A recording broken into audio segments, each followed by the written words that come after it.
Target is approaching the main exit. Rocco's voice crackled through their earpieces. He spoke with cold precision. Sal, Dante, you're on the car. Sal drives. Dante keeps a visual and calls out his position. Be ready for ground support. The rest of you, pair up.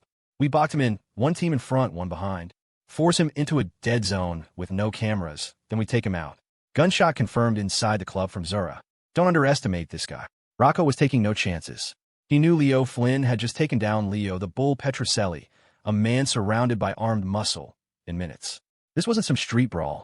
Rocco's crew were all martial arts experts, operating in two-man teams, each armed. It was supposed to be a foolproof plan. As Leo Flynn stepped out of the midnight lounge, the cool night air was a welcome relief. It washed over his face, which he'd artfully arranged into a mask of feigned terror. Inside, he was electric. The thrill of revenge was a potent drug, a feeling of pure, unadulterated satisfaction. Now, all that remained was the complete financial destruction of New York's elite. He was the supreme Dragon King, the master of the Dragon's Den. He'd brought entire nations to heel, faced down global powers, and emerged either victorious or as an unbeatable equal. With that kind of power behind him, the idea that some useless silver spoon playboy like Asher Vance could defy him was laughable. He'd provoked him for the last time. Asher Vance had to die. The Vance fortune would be his. The most beautiful women in New York would be his. It was a cosmic waste for a degenerate like Asher to possess such things. He walked another block, and the hairs on the back of his neck prickled. A predatory, almost cruel smile touched his lips. Petrocelli's men aren't all useless after all. They're actually trying to tail me. Pathetic, he thought with contempt. Back when I was mastering the art of surveillance and counter-surveillance, you kids were still playing in sandbox. Leo kept his pace steady, his eyes subtly scanning the surrounding terrain, reading the reflections in shop windows, mapping out the urban landscape. First, he had to shake the two clowns behind him. He wasn't sure if they were the only ones. Rocco, I've got a bad feeling about this, Vinny muttered, walking beside him. You think he's made us? Rocco shook his head, his confidence unwavering. Impossible. We're half a block back. He'd have to be a master of counter-intel to spot us from this distance. The words were barely out of his mouth when Leo Flynn broke into a dead sprint. Rocco's face went slack. Not only had Leo spotted them, but he'd also somehow detected Marco and Joey, who were staged hundreds of feet ahead. He knew because Leo wasn't running toward them. He was veering off in a completely different direction. Humiliation burned in Rocco's cheeks. He, a former Army scout, a squad leader, had been made in the field by some glorified street fighter. It was a direct blow to his professional pride. It meant Flynn wasn't just good. He was leagues better. Damn it. Go. After him. Don't let him get away. Rocco roared, his face flushed with anger. The four of them gave chase. But Rocco hadn't lost his head completely. They had an ace up their sleeve. He quickly ordered Marco and Joey to split off, using the tracker's live feed from Sal to set up a new interception point. This time, there would be no stealth. They would move in for the kill. Leo glanced at the reflection in a car's side view mirror. He saw the four men chasing him suddenly become two, splitting off to flank him. He didn't have time to analyze their strategy. His only goal was to lose them, and if he couldn't, to find a place with no witnesses and no cameras and put them all on the ground. They had seen his face. Killing one man or killing five, it made no difference to him. As a god of war overseas, his hands were already stained with the blood of countless men. Even if they hadn't gotten a good look, if he couldn't shake them, they were dead. A loose end was a loose end. As the protagonist of his own story, Leo's speed and stamina were superhuman. He quickly widened the gap, leaving Rocco and Vinny struggling to keep up. A sneer formed on his lips as he prepared to lose them for good. They weren't even a decent warm-up. Useless, just like Asher Vance. Just as he was contemplating which five-star hotel he'd visit to blow off some steam, two figures emerged from the shadows, blocking his path. He'd unconsciously run from the crowded main street into a narrow, deserted alley. This was his element. He had absolute confidence in his ability to handle any threat here. The lack of cameras and witnesses was a bonus. If he couldn't use the terrain to escape, he'd use it as a killing floor. Marco lunged, launching a powerful roundhouse kick aimed straight at Leo's head, the air whistling with the force of the blow. It was strong, but lacked the terrifying power Leo himself commanded. Leo snapped his arms up to block. Thwack! The impact was like a sledgehammer. The gash on his arm from the earlier fight in the bar split open, blood soaking his sleeve. In that single exchange, Leo knew these weren't ordinary thugs. They were the elite, Petrocelli's best. While defending, Leo exploded forward with a vicious knee strike, driving it deep into Marco's abdomen. The blow was blindingly fast and brutal. Marco doubled over, the wind knocked out of him, his insides feeling like they'd been turned to liquid. Joey moved in instantly, covering his partner and giving him a precious second to recover. But Leo was no longer a man. He was a predator, a nocturnal beast that had tasted blood. They had seen his face. They all had to die. The best defense is a relentless offense. This was Leo's creed. In his military days, his savage, unrelenting boxing style had become legendary. He unleashed a furious barrage of punches, a storm of fists aimed at Joey's head. Thud, thud, thud. The sickening, meaty impacts echoed in the narrow alley. Joey raised his arms to protect his head, holding on for a few brutal moments before his defense shattered. Both his arms were broken, mangled. His head was now completely exposed. Leo's eyes were cold, devoid of mercy. He didn't stop. He continued his brutal assault, pounding Joey's skull again and again. With each blow, Joey felt his consciousness slipping away, his brain rattling inside his head like a marble in a can. It was a textbook concussion, followed swiftly by death. He collapsed, blood pouring from his eyes, nose, and ears. Leo stood over the body, his breathing steady. No cameras, no witnesses. Perfect. Bang! A gunshot ripped through the night. Son of a bitch, I'll kill you. Marco screamed, a classic Colt M 1911-1 shaking in his hand as he fired at Leo. Times had changed. The moment the shot rang out, Leo's body reacted before his mind could even process the sound. He twisted sideways, instinctively moving his vital organs out of the bullet's path. The round still tore through the flesh of his right arm, and blood gushed from the new wound. Pain was a foreign concept to him, an insult. Ever since becoming the Dragon King, he hadn't bled. These men had crossed a line. They would all die for it. In one fluid motion, Leo executed a combat roll, grabbing Joey's corpse and hauling it up in front of him as a human shield. He advanced slowly, methodically, on Marco, perfectly concealed behind the dead man's body. You motherfucker! Marco shrieked, his voice cracking with a mix of rage and primal fear. The terror was a cold wave washing up from his feet to the top of his skull. Leo was an animal, a monster who had beaten his brother to death with his bare hands and now faced down a gun without a flicker of fear. Marco backpedaled, firing several more shots, but each bullet thudded harmlessly into the corpse. His plan to intimidate Leo with the gun had failed spectacularly. The distance between them shrank. 10 paces. Leo's eyes narrowed. With a guttural roar, he hurled the body at Marco. At the same time, he charged, closing the remaining distance in a blur of motion. Bang! Bang! Marco fired 2 more wild shots as he scrambled to avoid the flying corpse. It was useless. Leo was already on him. He unleashed a devastating front kick, channeling the full power of his ancient martial arts discipline. The air itself seemed to crackle and split around his leg. Marco's ribs shattered on impact. He felt as if he'd been hit by a truck, a spray of blood erupting from his mouth as he was sent flying backward. The Colt clattered to the pavement. Leo calmly bent down, scooped up the pistol, and leveled it at Marco's head. He squeezed the trigger. Bang! Another shot, but this one wasn't his. It came from the mouth of the alley. Leo dove to the side, taking cover behind a large metal dumpster. Rocco and Vinny had arrived. Seeing them, Leo abandoned finishing off Marco and prioritized his own safety. Marco lay on the ground, a crater in his chest, gurgling his last breaths.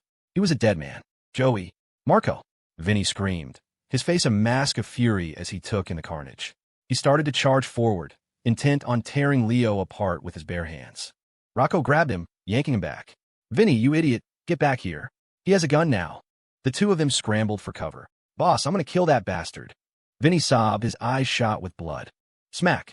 Rocco slapped him hard across the face. Calm the hell down. You want revenge? Stay alive first. Vinny finally seemed to snap out of it. He pulled out his phone, telling Sal to get the car ready. They had heard the gunshots as they ran over.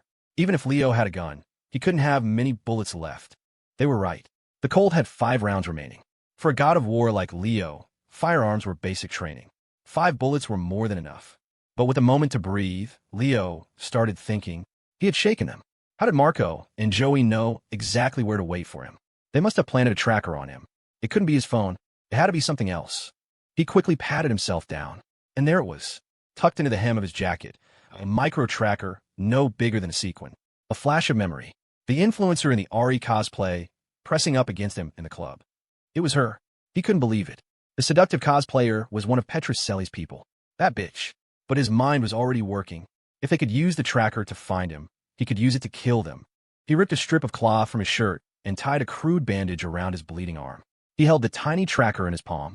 Using his phone's front-facing camera, he peeked around the dumpster. Seeing that Rocco and Vinny were still hunkered down, Leo suddenly broke from cover and sprinted deeper into the labyrinth of alleys. "Rocco, the punk's running again," Vinny said. Rocco took a deep breath, his eyes like chips of ice. "We have the tracker. What's the rush? Check on Marco first." He barked into his earpiece. "Sal, get out of the car. He's heading for a dead end. We're boxing him in. I'm going to twist his goddamn head off and dedicate it to Joey." Vinny knelt by Marco's body, his shoulders shaking. Rocco just glanced at the mangled chest. He knew it was over. He kicked Vinny's leg. "What the hell are you crying for? This is the life we chose. It gets us all sooner or later. Now get up. We're going hunting." "Yes, boss," Vinny said, wiping his tears on his sleeve. The hulking, vicious-looking man was sobbing like a child. Only one thought remained in his head: kill Leo Flynn. Meanwhile, Leo had run a few hundred yards. His mind was racing, processing the terrain. He stopped. He tossed the tracker behind a stack of discarded pallets, a natural blind corner, as if he were setting an ambush there. Then he silently circled around to the opposite side and waited. Soon he heard footsteps. "Rocco, the bastard's waiting for us over there." "Heh, dumbass. He's dead." Rocco's crew was pushing a large, wheeled dumpster in front of them, a piece of mobile cover. Sal and Vinny pushed from the front, while Rocco and Dante followed behind, pistols raised. It was a clumsy, noisy approach. A cruel smile spread across Leo's face. Fools. He wasn't in great shape. One arm was injured, cutting his combat effectiveness. And they were armed. He had to end this fast. As they rounded the corner, Rocco spotted a smear of blood on the ground near the pallets, and his brain screamed. "It's a trap! Bang! Bang!" Leo fired twice. The first shot blew out Dante's brains. The second was for Rocco. The moment the shots rang out, Vinny and Sal, momentarily stunned by Dante's collapse, reacted on pure adrenaline. They threw themselves forward, using their own bodies as human shields to protect Rocco. "Rocco, kill the son of a bitch!" Vinny screamed. "I'm coming for you, you coward!" Sal roared. They charged mindlessly. The ferocity of their suicidal attack momentarily surprised Leo, but he recovered instantly, methodically aiming his pistol and putting a bullet in each of their heads. Bang! Bang! Sparks flew off the alley wall. Vinny's skull exploded. Rocco, his eyes burning with tears of rage, finally got a clear shot and squeezed off several rounds in Leo's direction. For the first time since he'd joined the life, the hardened Thorne family enforcer cried. 30 minutes later, Leo Flynn emerged from the alley, his face pale. He had killed all 6 of them, but not without a cost. He'd taken 2 more bullets. He'd need at least a couple of weeks to recover fully. He pulled out his phone and made a call to a trusted subordinate who had just arrived in New York City. Back at the Midnight Lounge, at Saraphina's insistence, Asher had someone find her change of clothes. Because of the chaos, the only clean outfit they could find backstage belonged to one of the club's atmosphere models, a bunny costume. Asher had assumed the proud, icy woman would rather walk home smelling of spilled liquor than put on something so ridiculous. He thought wrong. Saraphina snatched the costume, disappeared into a dressing room, and emerged a few minutes later, her original designer dress neatly folded in a plastic bag. The dressing room door opened. "Saraphina, let's go," Asher said, not really looking up. "I'll drive you home. If we stick around, the cops will want statements, and that's a whole headache I don't need." It was the honest truth. "I'll drive you home. If we stick around, the cops will want statements, and that's a whole headache I don't need." It was the honest truth. He had people to handle the fallout. He didn't need to be here personally. All the other high rollers on the second floor had already vanished. Asher blinked. He finally looked at her. His eyes widened. Her face was flushed, a delicate pink. The bunny costume fit. It fit perfectly, in every sense of the word. The wide, low-cut neckline highlighted the elegant curve of her neck and her flawless collarbones. The bottom half was a short, black, high-sheen skirt that hugged her hips. Who would have ever imagined that the famously aloof, untouchable goddess of the corporate world would one day be dressed in a degrading bunny costume? Holy crap, the Ice Queen actually did it. All she needs is a pair of bunny ears to complete the look. I am so tempted to take a picture right now. Post it online. Let everyone see the Ice Princess's secret side. Ha ha ha, that would be hilarious. Go find me a trench coat. Saraphina snapped, her face burning. She glared at him, but there was no real heat behind it. She only felt comfortable enough to wear this because they were alone. The thought of walking through the club and out to the parking garage like this was mortifying. All right, hang on. Asher tore his eyes away, feeling like he'd just been given a rare glimpse of a mythical creature. His mind wandered. It would look even better on Chloe. What a waste of a good outfit. He called one of his guys and had him fetch a beige women's trench coat. The subordinate was not granted the privilege of seeing Saraphina's new look. She made Asher step out to get the coat from him, ordering everyone to stay at least 20 feet away. Saraphina draped the coat over her shoulders, and the outfit that could have sent 1,000 men into cardiac arrest was perfectly concealed. Okay, can we go now? The cops are going to be here any minute, Asher urged.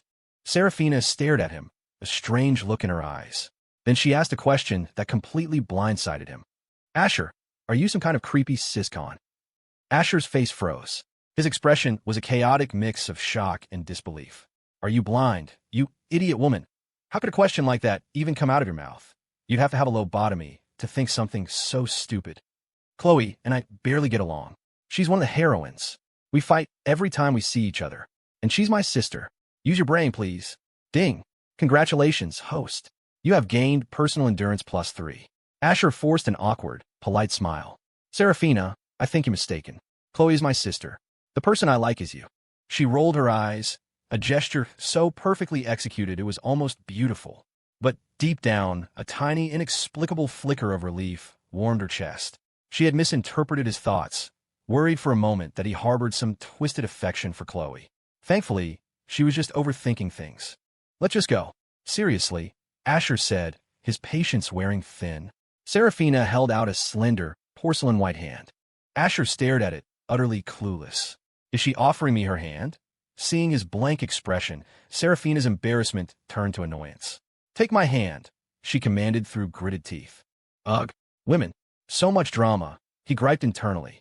He took her hand, figuring she was just shaken from the shooting. It was probably her first time seeing someone get killed, and her legs were weak from fear. He just helped her walk. All things considered, she was handling it a lot better than Toby Page had. At least she hadn't wet herself. They slipped out a back exit. As they walked, Saraphina's other hand found the soft flesh at his side and gave it a vicious pinch, leaving Asher completely bewildered. Meanwhile, in a quiet lounge nearby, Zara Thorne had been waiting for over an hour. She sent another message to Rocco. No reply. Her brow furrowed as she sipped her drink. Don't tell me even Rocco's team failed. To pass the time, she had Googled the concept of a protagonist in fiction. The results were all about invincible heroes, blessed by fate, destined to win. It was a bunch of nonsensical jargon she didn't understand, having never been one for novels. But Zara held one firm belief. Even if Asher was right and Leo Flynn was the world's protagonist, he was still a man. And men were made of flesh and blood. They bleed. And if they bleed enough, they die. 6 martial arts masters, 3 handguns, and a tracker. It should have been more than enough to kill one man. Did you hear? Something went down at the Midnight Lounge. Leo the Bull, Petrocelli is dead. Old news. Heard it was a rival hit. Guy died ugly. I was there. I heard gunshots. I've got bigger news for you guys. There was a massive shootout in an alley in the meatpacking district. 6 guys dead. Someone posted a video on TikTok. You gotta see it before it gets taken down. The chatter from the next table overmade Zara's hand tremble slightly, the stem of her wine glass cool against her skin. Her eyes widened in disbelief. She pulled out her phone and opened TikTok. She didn't even have to search. A local trending video popped up on her feed. It was less than 10 minutes old and already had tens of thousands of likes. The video was grainy and censored. Bloodstains painted the pavement.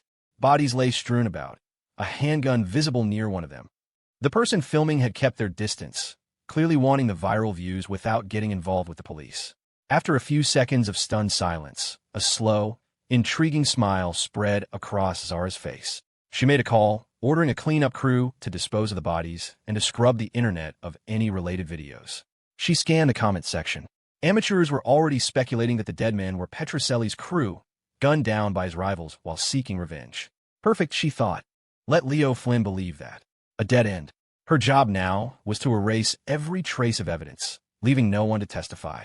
The videos would be easy enough to remove. The Thorne family had an army of lawyers. Anyone who tried to re-upload them would receive a cease and desist, followed by a lawsuit. They'd make an example of a few to scare off the rest. I underestimated you, Leo Flynn, Zara murmured, downing the last of her Bloody Mary in one smooth motion. The corner of her lip curled into a smile that was both alluring and dangerous. Asher was right. From this moment on, I'm taking this seriously. At the Hayes family estate, a sprawling villa in one of New York's most exclusive neighborhoods. We're here, Saraphina. Asher smiled, leaning over to open her passenger side door. Getting her here was easy. Getting her to leave was proving to be the hard part. He was practically buzzing with anticipation for her to get out of his car. But Saraphina, sitting in the passenger seat, didn't look happy at all. In fact, she looked miserable. Harrison Hayes had just texted her. He and her mother were at a charity gala that was running late. They had decided to stay at a 5-star hotel for the night and would be back in the morning. The news hit her like a ton of bricks. The villa was usually occupied by just the 3 of them. The housekeepers came during the day and left in the evening. If her parents weren't coming home, she would be completely alone in the massive, empty house. Before tonight's shooting, she would have laughed at the idea of being scared. She scoffed at ghost stories and things that go bump in the night. But tonight was different. Tonight, she was terrified. Asher prodded, confused. She wasn't getting out. What was her deal now? Get out of the car before I have to do something gross to make you leave. He waved a hand in front of her face. She just shot him a look that said, "You're an idiot." That did it. His patience snapped. You want to play games? Fine. Game over. Asher deliberately forced a low, villainous chuckle from his throat. Hiv, hiv, hiv. The sound was so unnatural, it physically hurt his vocal cords. He had no idea how villains in novels managed it. He swore he would never make that sound again. To complete the effect, he leaned in, a predatory glint in his eyes. Saraphina, if you're not getting out, does that mean you want to invite me upstairs for a drink? His plan was simple. Be so creepy, she'd practically dive out of the car to get away from him. He was sure that even an idiot like Saraphina had enough self-preservation to never invite a hot-blooded simp like him into her empty house. Okay, she said quietly. Just when Asher was mentally patting himself on the back, Saraphina's single word shattered his confidence. A faint blush crept up her neck. Asher was sure he'd misheard. Say, Saraphina, what did you just say? She grabbed her things and slid out of the passenger seat. I said okay. She then walked a few steps ahead to hide the nervous tremor in her hands, her back turned to him. The expression on Asher's face was priceless. Oh hell, barbecued. I'm done for. Why do you have to open his stupid mouth? He should have just waited for her to crack and get out on her own. A cool night breeze brushed against Saraphina's face, strangely calming. Hearing Asher's internal meltdown made her feel instantly better. She was beginning to enjoy teasing him. Before she could hear his thoughts, she believed his dramatic declarations of love were real. Now she knew it was all an act, a script he was following. So, it was only fair that she got to flip that script on him. After parking the car in the garage, Asher followed Saraphina into the house, his heart pounding with dread. I just cost her family billions of dollars. What if this is a trap?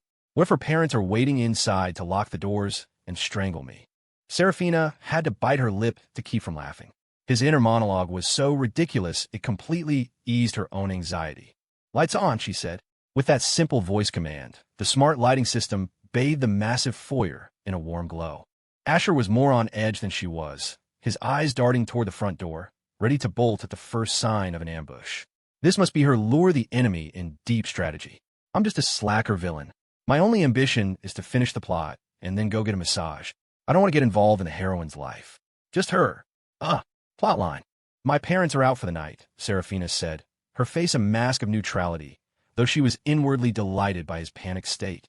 She knew he'd figure it out eventually, so she might as well tell him now. Asher let out a sigh of relief, so audible it was almost a gasp. But before he could say anything, Saraphina spoke again. Can you cook? I'm a little hungry. Cook? Cook what? If you're hungry, order DoorDash. Since when do I know how to cook? Asher gave a sheepish laugh. Saraphina, my cooking skills are basic, edible, but a million miles from delicious. How about we just order something? Saraphina had no intention of ordering takeout.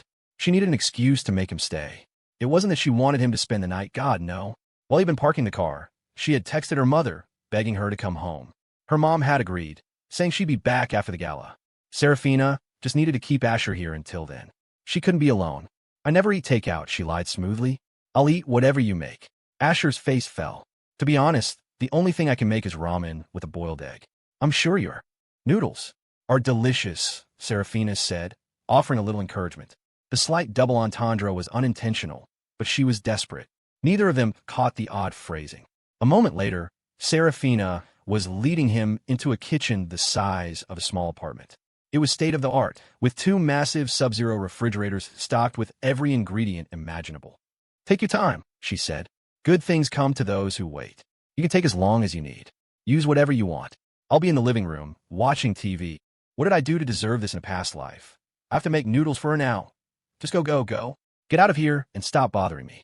You act like I owe you something." Ding. "Congratulations, host. You have acquired master-level knife skills." Ding. "Congratulations, host. You have acquired God-tier noodle-making technique." Ding. "Congratulations, host. You have acquired master-level culinary arts."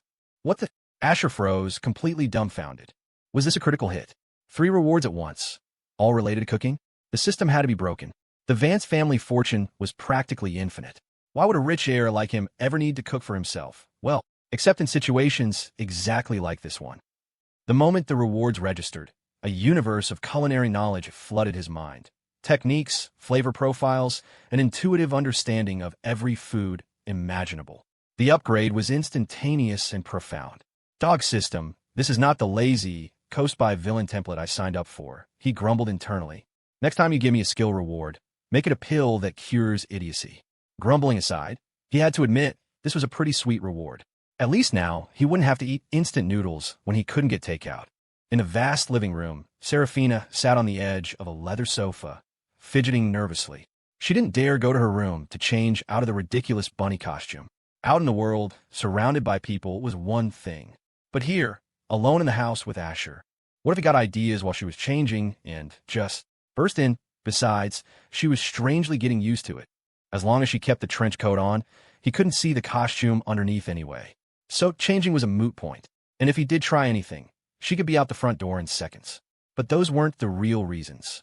The real reason was she was afraid of the dark. Sitting here in the living room, she could hear the television, and more importantly, the comforting sounds of someone else moving around in the kitchen. As much as she hated to admit it, while Asher had countless flaws, he also had his merits. When the gunshots had echoed through the club, she had been terrified, her body trembling uncontrollably. Asher had placed a firm, steadying hand on her back, gently patting it while guiding her to a safer spot behind a sofa, shielding her with his own body. She wasn't sure how much time had passed when a rich, savory aroma began to drift from the kitchen. Saraphina's nose twitched. Is he really just making noodles? It smells incredible. Honestly, the fear and anxiety had burned through her energy, and she was starving. The delicious smell of the broth filled the living room, and her stomach rumbled in response. Gulp! She swallowed hard, stood up from the sofa, and, like a curious cat, tiptoed quietly toward the kitchen. Inside, Asher was simmering a rich bone broth in a large stock pot, while simultaneously carving a piece of fruit with a paring knife. The benefits of his new master-level knife skills were obvious. The professional-grade kitchen knives felt like extensions of his own hands. He could twirl them, executing complex, flashy moves without the slightest fear of cutting himself. It was as if the blades had eyes. Hearing footsteps, he set down the apple he'd been working on for less than a minute. It was now carved into the shape of a perfect, blooming rose. At a glance, you couldn't even tell it was an apple. It was both appetizing and a stunning display of craftsmanship. "I thought you were waiting outside," Asher said, wiping the knife clean and placing it back in its block. Saraphina blushed. She couldn't very well admit that the smell of his cooking had drawn her in like a cartoon character floating toward a pie. "Asher, you said you couldn't cook," she accused, striding into the kitchen to cover her embarrassment. She picked up the apple rose, her eyes wide with shock. The detail was incredible. Asher just shrugged and smiled. "I couldn't before. I can now." It was the simple truth. For once, his inner voice was silent, giving her no clues. She just assumed he'd been teasing her earlier, planning a surprise. "Oh," she gasped suddenly. Asher jumped, thinking she'd cut herself. "Idiot. I mean, Saraphina, what's wrong?" Ignoring his internal slip-up, Saraphina pointed a slender finger toward a platter on the counter, filled with a menagerie of intricately carved fruits. "You did all of these?" It wasn't just apple roses. There were swans carved from melons, dolphins from bananas, and even a majestic phoenix sculpted from a pineapple. She had thought the apple was the limit of his talent. She was wrong. "Just messing around," Asher said nonchalantly. And he was. What was the point of having master-level skills if you didn't test them out? In his mind, these were flawed first attempts, rushed due to a lack of time. "Anyway, you're just in time. Take these out and snack on them," he said, trying to shoo her away. "The broth is almost ready." I'll call you when it's time to eat. A woman's presence will only slow down my carving speed. Saraphina arched an eyebrow at him, then picked up the apple rose again. She hesitated, admiring it for a moment before taking a bite. The apple seemed to taste even sweeter, a feast for both the eyes and the palate. I can wait here, she declared. So be it. Asher went back to work. To make a perfect bowl of ramen, the broth was everything. He expertly whisked some eggs and dropped them in a hot oil, creating crispy, perfectly fried toppings. He moved around the kitchen with an effortless grace, his actions methodical and precise. Saraphina watched, mesmerized. The aroma in the kitchen was even more intense, a constant, tantalizing assault on her senses. Just how many secrets was Asher hiding? She had no idea. Her ideal partner could be clueless about many things, but he had to know how to cook. If he was broke, she could support him. But if he couldn't cook, hard pass. In that one respect, Asher was exceeding all expectations. She looked down at the platter of fruit art, feeling almost guilty about eating them. She carefully selected the least perfect ones, the ugly ducklings of the bunch, but even those were masterpieces. Saraphina nibbled on the fruit, her eyes glued to what Asher was doing at the stove. She was the perfect embodiment of the phrase, eating what's in your bowl while eyeing what's in the pot. The fruit was delicious, but its flavor was finite. It couldn't compare to the soul-stirring fragrance wafting from the simmering pot. She couldn't take it anymore. She swallowed again, her patience wearing thin. Seeing the packet of fresh ramen noodles still sitting untouched on the counter, she pointed a delicate finger. Asher, why haven't you dropped the noodles yet? She asked, trying to sound casual. Inside, she was screaming, I'm about to starve to death. But she couldn't let him know that. It would ruin her cool, collected image. And more importantly, it would inflate his ego. Asher was getting hungry too. He chuckled. All right. I'm dropping them now. Standing behind him, a rare, genuine smile touched Saraphina's lips. She leaned forward slightly, instinctively urging him on. Good. Hurry up and get them in there for me. I really don't want to wait anymore. Back at the Midnight Lounge, the scene was swarming with police. Captain Miller, these 2 shootings tonight are major, an officer reported. Besides Petroselli, we've got 6 other known associates dead in an alley. Captain Miller's brow furrowed. Of course, he knew it was a major case. That's what had him stuck between a rock and a hard place. This wasn't even his jurisdiction. He and his team had been on patrol nearby when the call came in. But Catherine Young had insisted they respond immediately. He sighed. What would he do? Catherine was a Young, one of the city's most powerful families. But he wasn't too worried. Cases like this, involving the delicate balance of power between the great families, always got kicked upstairs to a specialized unit. Sure enough, a few detectives whose pay grades dwarfed his own walked in a moment later. Miller smiled, exchanged pleasantries with the familiar faces, and then gathered his own people to leave. Officer Young, let's go, he called out. This case has been reassigned to a special task force. Our work here is done.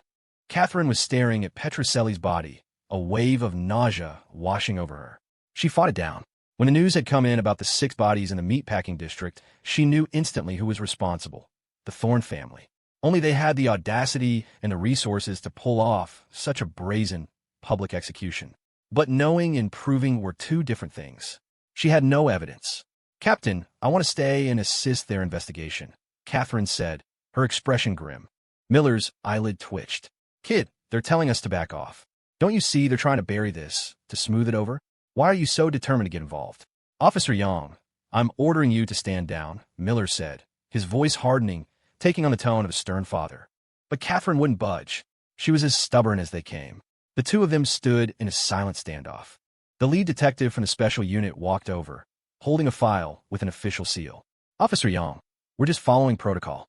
Please don't make this difficult for us. Her reputation preceded her. Everyone in the department knew who she was.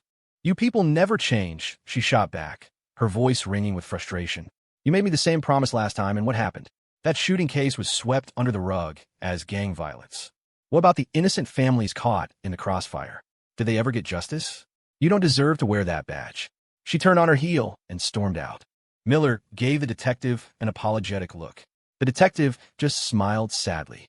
Her world is so simple, he said, clear as water. Miller took a long drag from a cigarette. Weren't all of ours once? The results aren't always what we set out for. But we're caught in the middle of it, and there's not a damn thing we can do. The detective just nodded. After a few more words, Miller left as well. At the Hayes estate, 2 large bowls of ramen sat on the dining table.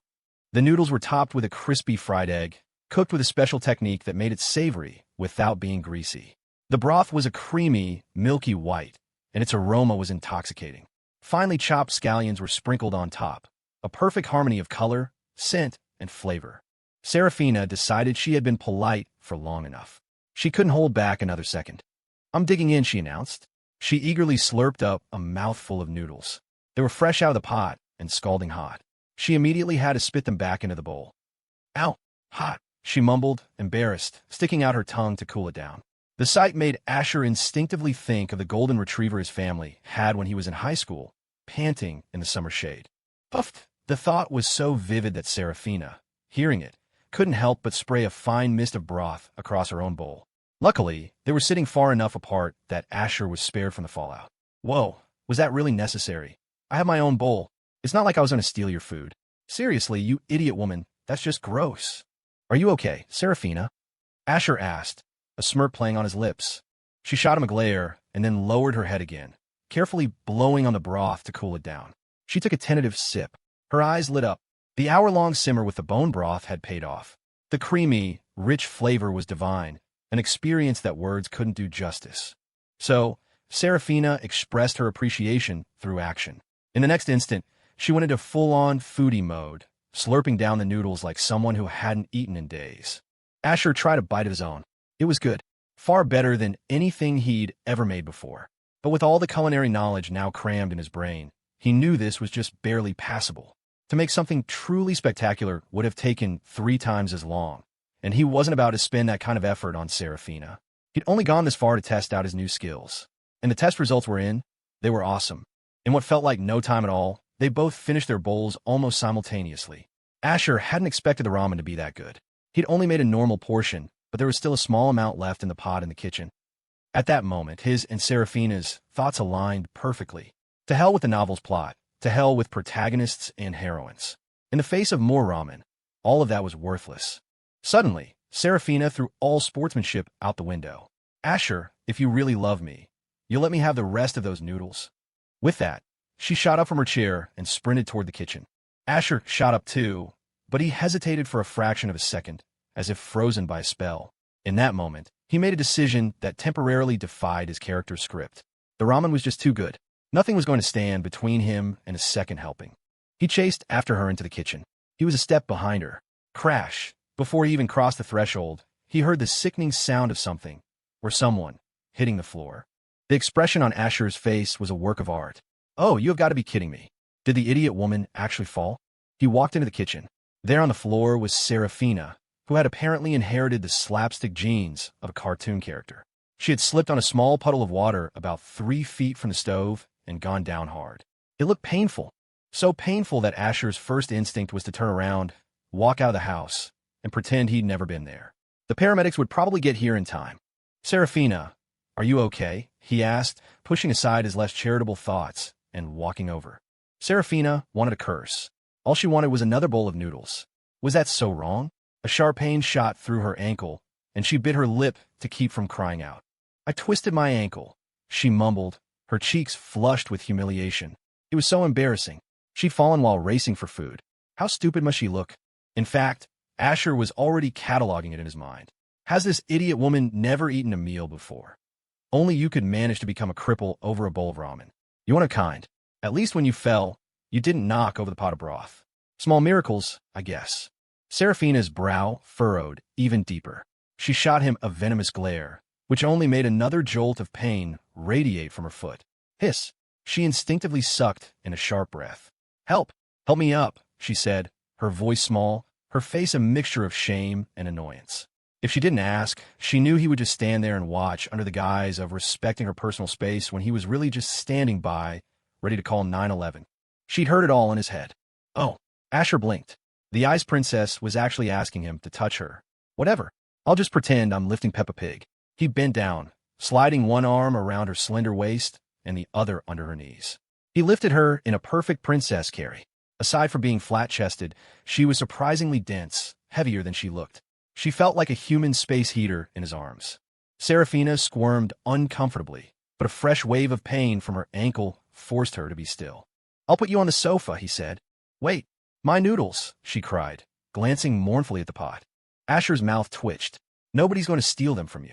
He carried her into the living room and gently placed her on the sofa. She sat with her leg bent, her long, pale fingers probing her slightly swollen ankle. She tried to unbuckle the strap of her sandal, but no matter how she tugged, it wouldn't come loose. All her frantic efforts only made the pain worse. Her eyes started to water. She bit her lip and looked at Asher, her voice barely a whisper. Asher, can you help me? Is that how you ask for a favor? You're really testing this villain's patience. And setting aside the question of whether I even want to help, what if you have foot odor? I could be taken out before my mission is complete, felled by toxic fumes. Ding. Congratulations, host. You have gained personal charm +1. Hearing his thoughts and seeing his utter lack of movement, Saraphina lost it. In a fit of pique, she stuck her uninjured foot out toward him. Asher, my feet do not stink. Smell for yourself if you don't believe me. Asher jumped back, startled. How did she know what he was thinking? Was his expression that obvious? Huh, Saraphina, I was just so happy you asked for my help that I froze for a second. She gave him a withering look. Lying sack of crap. The throbbing in her injured ankle returned, and she couldn't hold back a snap. Hurry up. Asher knelt in front of her, his gaze falling on her outstretched foot. It was flawless, pale and delicate, with no visible veins. Her 5 perfectly shaped toes, painted with a pearlescent polish, curled slightly. There was no odor. In fact, there was a faint, pleasant scent. He first removed the sandal from her uninjured foot. When his fingers closed around her heel, he felt her entire body tense up. Don't move, he warned. You'll make the other one worse, and then we'll have to call an ambulance. Saraphina nodded. She was relieved, and yet strangely disappointed, that his thoughts were completely clinical. Soon the shoe was off. Asher found himself admiring her legs. Not bad. Legs for days. But they still can't compare to the she-devils. Saraphina's brow tightened. She knew he was talking about Scarlet Joe. What was so great about Scarlet's legs anyway? Wait here. I'm going to get something from the fridge, Asher said, standing up. Saraphina assumed he was getting ice for her ankle, so she didn't object. He's actually being kind of thoughtful. I'll let the leg comment slide. For now. She closed her eyes, waiting for him to return. A moment later, he was back. In one hand, he held an ice-cold Coke. In the other, an ice-cold Sprite. Saraphina stared at him, bewildered. Asher placed the Sprite on the table in front of her. Here, drink this, he explained. It'll help with the shock. I'm going to call for an ambulance. That looks pretty serious, and I don't know any first aid. I'd probably just make it worse. With that, he popped the tab on his Coke and took a long drink. The fizz was glorious. Saraphina was about to explode. Her face was flushed with rage, and her eyes looked like they could shoot lasers. It was becoming clear that unless she specifically told him to do something, this man would not deviate from his pre-programmed script by a single inch. Asher, she said, her voice dangerously calm, a vein pulsing in her forehead. Could you please go to the freezer, get some ice, and put on my ankle? Asher coughed. I still think we should call a team of medical professionals. Trust the experts. Saraphina, I don't care what you think. I want what I think. It's a minor sprain. It does not require an ambulance. Asher considered it. She had a point. It was like using a sledgehammer to kill a fly. He sighed and trudged back to the kitchen to get some ice. Asher returned with an ice pack. Saraphina eyed it nervously. Asher, is it going to hurt? How should I know? He replied bluntly. The last time I sprained my ankle, I was a kid. Probably a little. This ice is really cold, so you'll have to bear with it. That was not what she wanted to hear. She recoiled, but the throbbing pain in her ankle was a constant, agonizing reminder. Short-term pain for long-term gain, she told herself. Steeling her nerves, she held out her slightly swollen foot. Her toes curled inward in anticipation. It's a real shame those legs are wasted. They could be pedaling a rickshaw. Asher couldn't help but stare for an extra second. A beautiful woman's foot really was a powerful weapon. He finally pressed the ice pack against the swelling. Hiss. It hurts. It hurts. Saraphina yelped, snatching her foot back as if she'd been electrocuted. She couldn't handle that initial shock of cold. Asher sighed, exasperated. I told you it was cold. Just hold on for a second, and it'll get better. She shook her head vigorously, her face a mask of refusal. She wouldn't let him call an ambulance, and she wouldn't let him apply ice. She was impossible. Asher was tempted to just toss the ice pack in her lap and let her deal with it. Then, an idea struck him. Why don't you eat some of my noodles while I apply the ice? Saraphina's eyes lit up. The ramen had been heavenly. Maybe the pleasure of eating would distract from the pain. She contained her excitement and gave a solemn nod. Okay, let's do it your way. What a child, Asher thought with a private smile. But hey, whatever worked. A moment later, Seraphina was sitting on the sofa with a bowl of leftover ramen in her lap, her eyes still fixated on the ice pack in Asher's hand. Stop looking at it, he said. This is called the classic misdirection technique. Focus all your attention on the noodles, and you won't feel the pain. She nodded and began to slurp the noodles. Seeing she was distracted, Asher moved the ice pack toward her ankle again. Her little foot twitched. MMPH. It still hurts. You bastard, Asher. You lied to me. I hate you. You big liar, she mumbled through a mouthful of ramen. Just bear with it, he coached. You'll get through it. Focus on my noodles. Seraphina did as she was told, tears welling in her eyes. Her slurping grew louder, more frantic. Slurp, slurp, gulp. The glorious, savory taste of the ramen eventually overpowered the painful cold.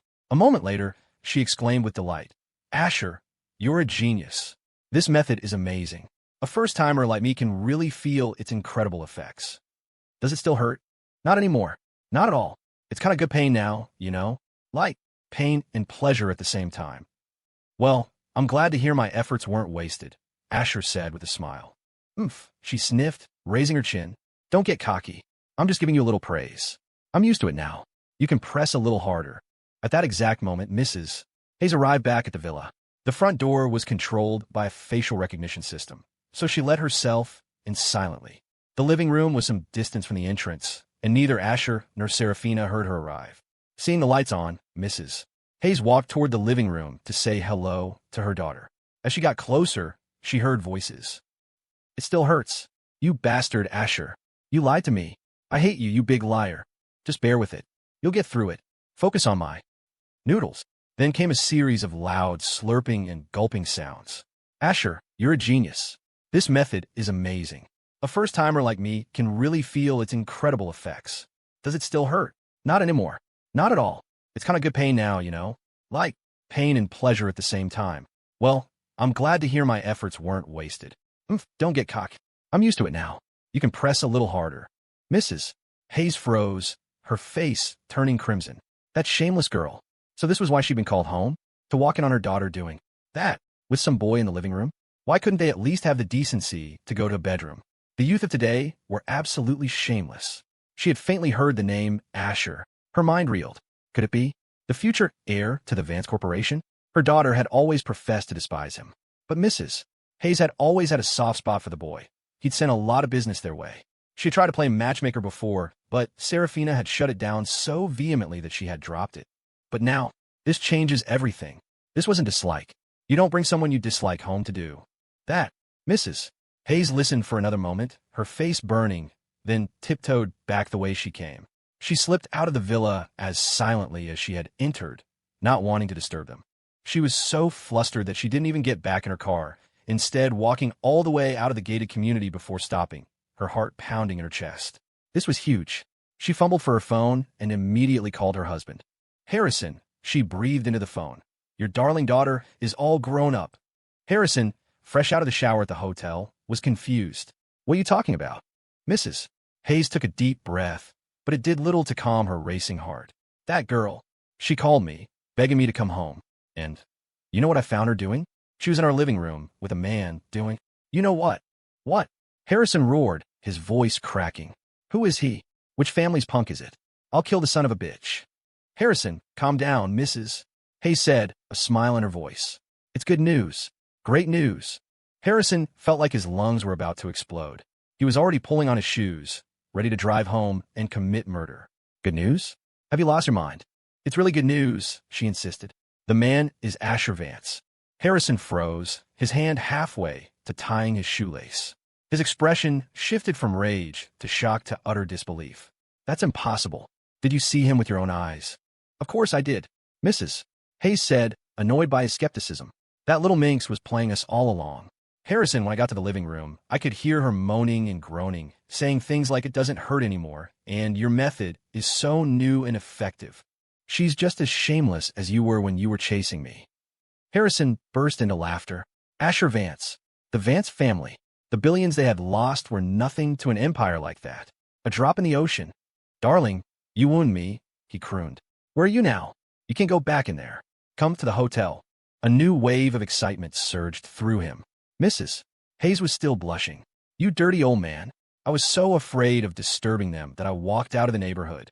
You'd better come and pick me up. Harrison's mood was soaring. Of course, my love. I'm on my way. At the Bulgari Hotel. For men of a certain age, some things are brief. Afterwards, Harrison Hayes lit a cigarette while his wife shot him a look of mild disdain. In his youth, Harrison had been a legendary player, but now he was just an old player, and the years were catching up to him. BZZZT. Mrs. Hayes's phone vibrated on the nightstand. She picked it up. Who is it? Harrison asked, blowing a smoke ring, his expression one of postcoital zen. Your daughter, she replied dryly. Harrison frowned. Why was she calling now? Weren't she and her boyfriend busy? Mrs. Hayes answered the phone. Mom, it's almost midnight. Why aren't you home yet? Saraphina's voice was full of complaint. Being flaked on by her own mother was a new low. Mrs. Hayes bristled, the memory of her daughter's shameless moans making her blush all over again. You shameless girl. You have the nerve to call and question me after what you were doing? Was this little game of yours fun? Letting us think you hated him? Saraphina was completely lost. Game? What game am I playing? Oh, stop pretending with your own mother. Mrs. Hayes snapped. I see right through your little act. On the one hand, you pretend to hate Asher Vance, making your father and me believe it. On the other, you're secretly in love with him and bring him home behind our backs. What was your plan? Wait until the grandchild was born before you finally told us. Saraphina was mortified. Grandchild? Secret love? What on earth was she talking about? It wasn't me. I didn't do it. A horrifying thought dawned on her. Mom, did you come home earlier? Mrs. Hayes's face turned the color of a beet. Yes, I came home. If I hadn't, how long were you planning on deceiving us? After all we've done for you, you ungrateful brat. Saraphina was just as flushed as her mother now. Oh, dear God, she must have misunderstood something. Looking down at her still bruised ankle, she felt deeply wronged. She began to explain, painstakingly recounting the entire, ridiculous series of events. She even took a picture of her swollen ankle and sent it as proof. After a lengthy, excruciating explanation, the misunderstanding was finally cleared up. On the other end of the line, Harrison and Mrs. Hayes were left in stunned silence. The cigarette suddenly tasted bitter in Harrison's mouth. The whole situation was beyond absurd. It was like winning the lottery, matching every number, only to find out on the very last digit that your ticket was for the wrong day. Back at the villa, Saraphina's cheeks and ears were burning. I'm so sorry about tonight, she mumbled. My mom should be back soon, and then you can go. Asher yawned and waved a dismissive hand. No problem, no problem. A few moments passed in awkward silence. Asher had run out of things to complain about internally, so he pulled out his phone to scroll through TikTok and kill time. Huh, missed calls? And texts. He had 6 missed calls and 17 unread messages. 2 of the calls were from his mother, Eleanor, and 4 were from his sister, Chloe. It was undoubtedly about the shooting at the club. Chloe was probably just calling to make sure their parents wouldn't worry, and, incidentally, to see if he was dead yet so she could start planning how to inherit everything. He understood why his father, Lawrence, hadn't called. Eleanor was more than capable of handling the parental worrying for both of them. Asher ignored Chloe's calls and dialed his mother back to assure her he was fine. He stepped out into the entryway for the call, which lasted nearly 20 minutes. After a string of convincing lies, he finally placated her by promising he was done with his wild night and was on his way home, which was for once the truth. Returning to the living room, he opened his messages. They were all from Chloe. He skimmed them, his expression confirming his every suspicion before deleting the entire thread. Chloe, heard there was a shooting at the Midnight Lounge. Weren't you there? Chloe, not that I care, but are you dead? Text back if you're not. Chloe, answer your damn phone so I can stop fantasizing about inheriting the entire Vance fortune. Chloe, fine, don't answer. Hope you die in a ditch somewhere. Heh, nice try, little sister. You're still an amateur, he muttered with a smirk. It was annoying, but he'd promised his parents he wouldn't block her number, a promise Chloe had been forced to make as well. It was a pain. Just then, he heard the front door open. Saraphina, your mom's here, Asher announced, feeling like a man granted a last-minute pardon. Saraphina frowned, but nodded. It's late. I should get going, Asher said, already moving toward the door. He was learning. No more empty promises about seeing you next time. He met Mrs. Hayes in the foyer. Harrison hadn't come with her. The old player had probably run out of stamina for the night. Asher, Mrs. Hayes greeted him warmly. Why don't you stay the night? Our guest rooms are quite comfortable. She knew the boy was head over heels for her daughter. She wasn't about to let him get away so easily. If she could turn this fake relationship into a real one, all the better. Asher smiled, channeling his inner Oscar winner. Thank you for the offer, Mrs. Hayes, but Saraphina. Well, it's that time of the month, and on top of that, she hurt her ankle. I should really let her rest. Another time, for sure. Mrs. Hayes, not thinking too deeply about it, accepted the excuse. After another round of pleasantries, she reluctantly watched him leave. Back in the living room, Victoria Jo was gearing up to give her daughter a lecture. When a guy that handsome, from a family that powerful, is chasing you, you say yes. But saying it to her face would only make Scarlet dig her heels in. Pride was her default setting, but it couldn't be her entire personality. Changing Scarlet's mind required a delicate touch. Victoria took a deep breath, a warm smile spreading across her face, so similar to her daughter's. Sweetheart, is your ankle feeling any better?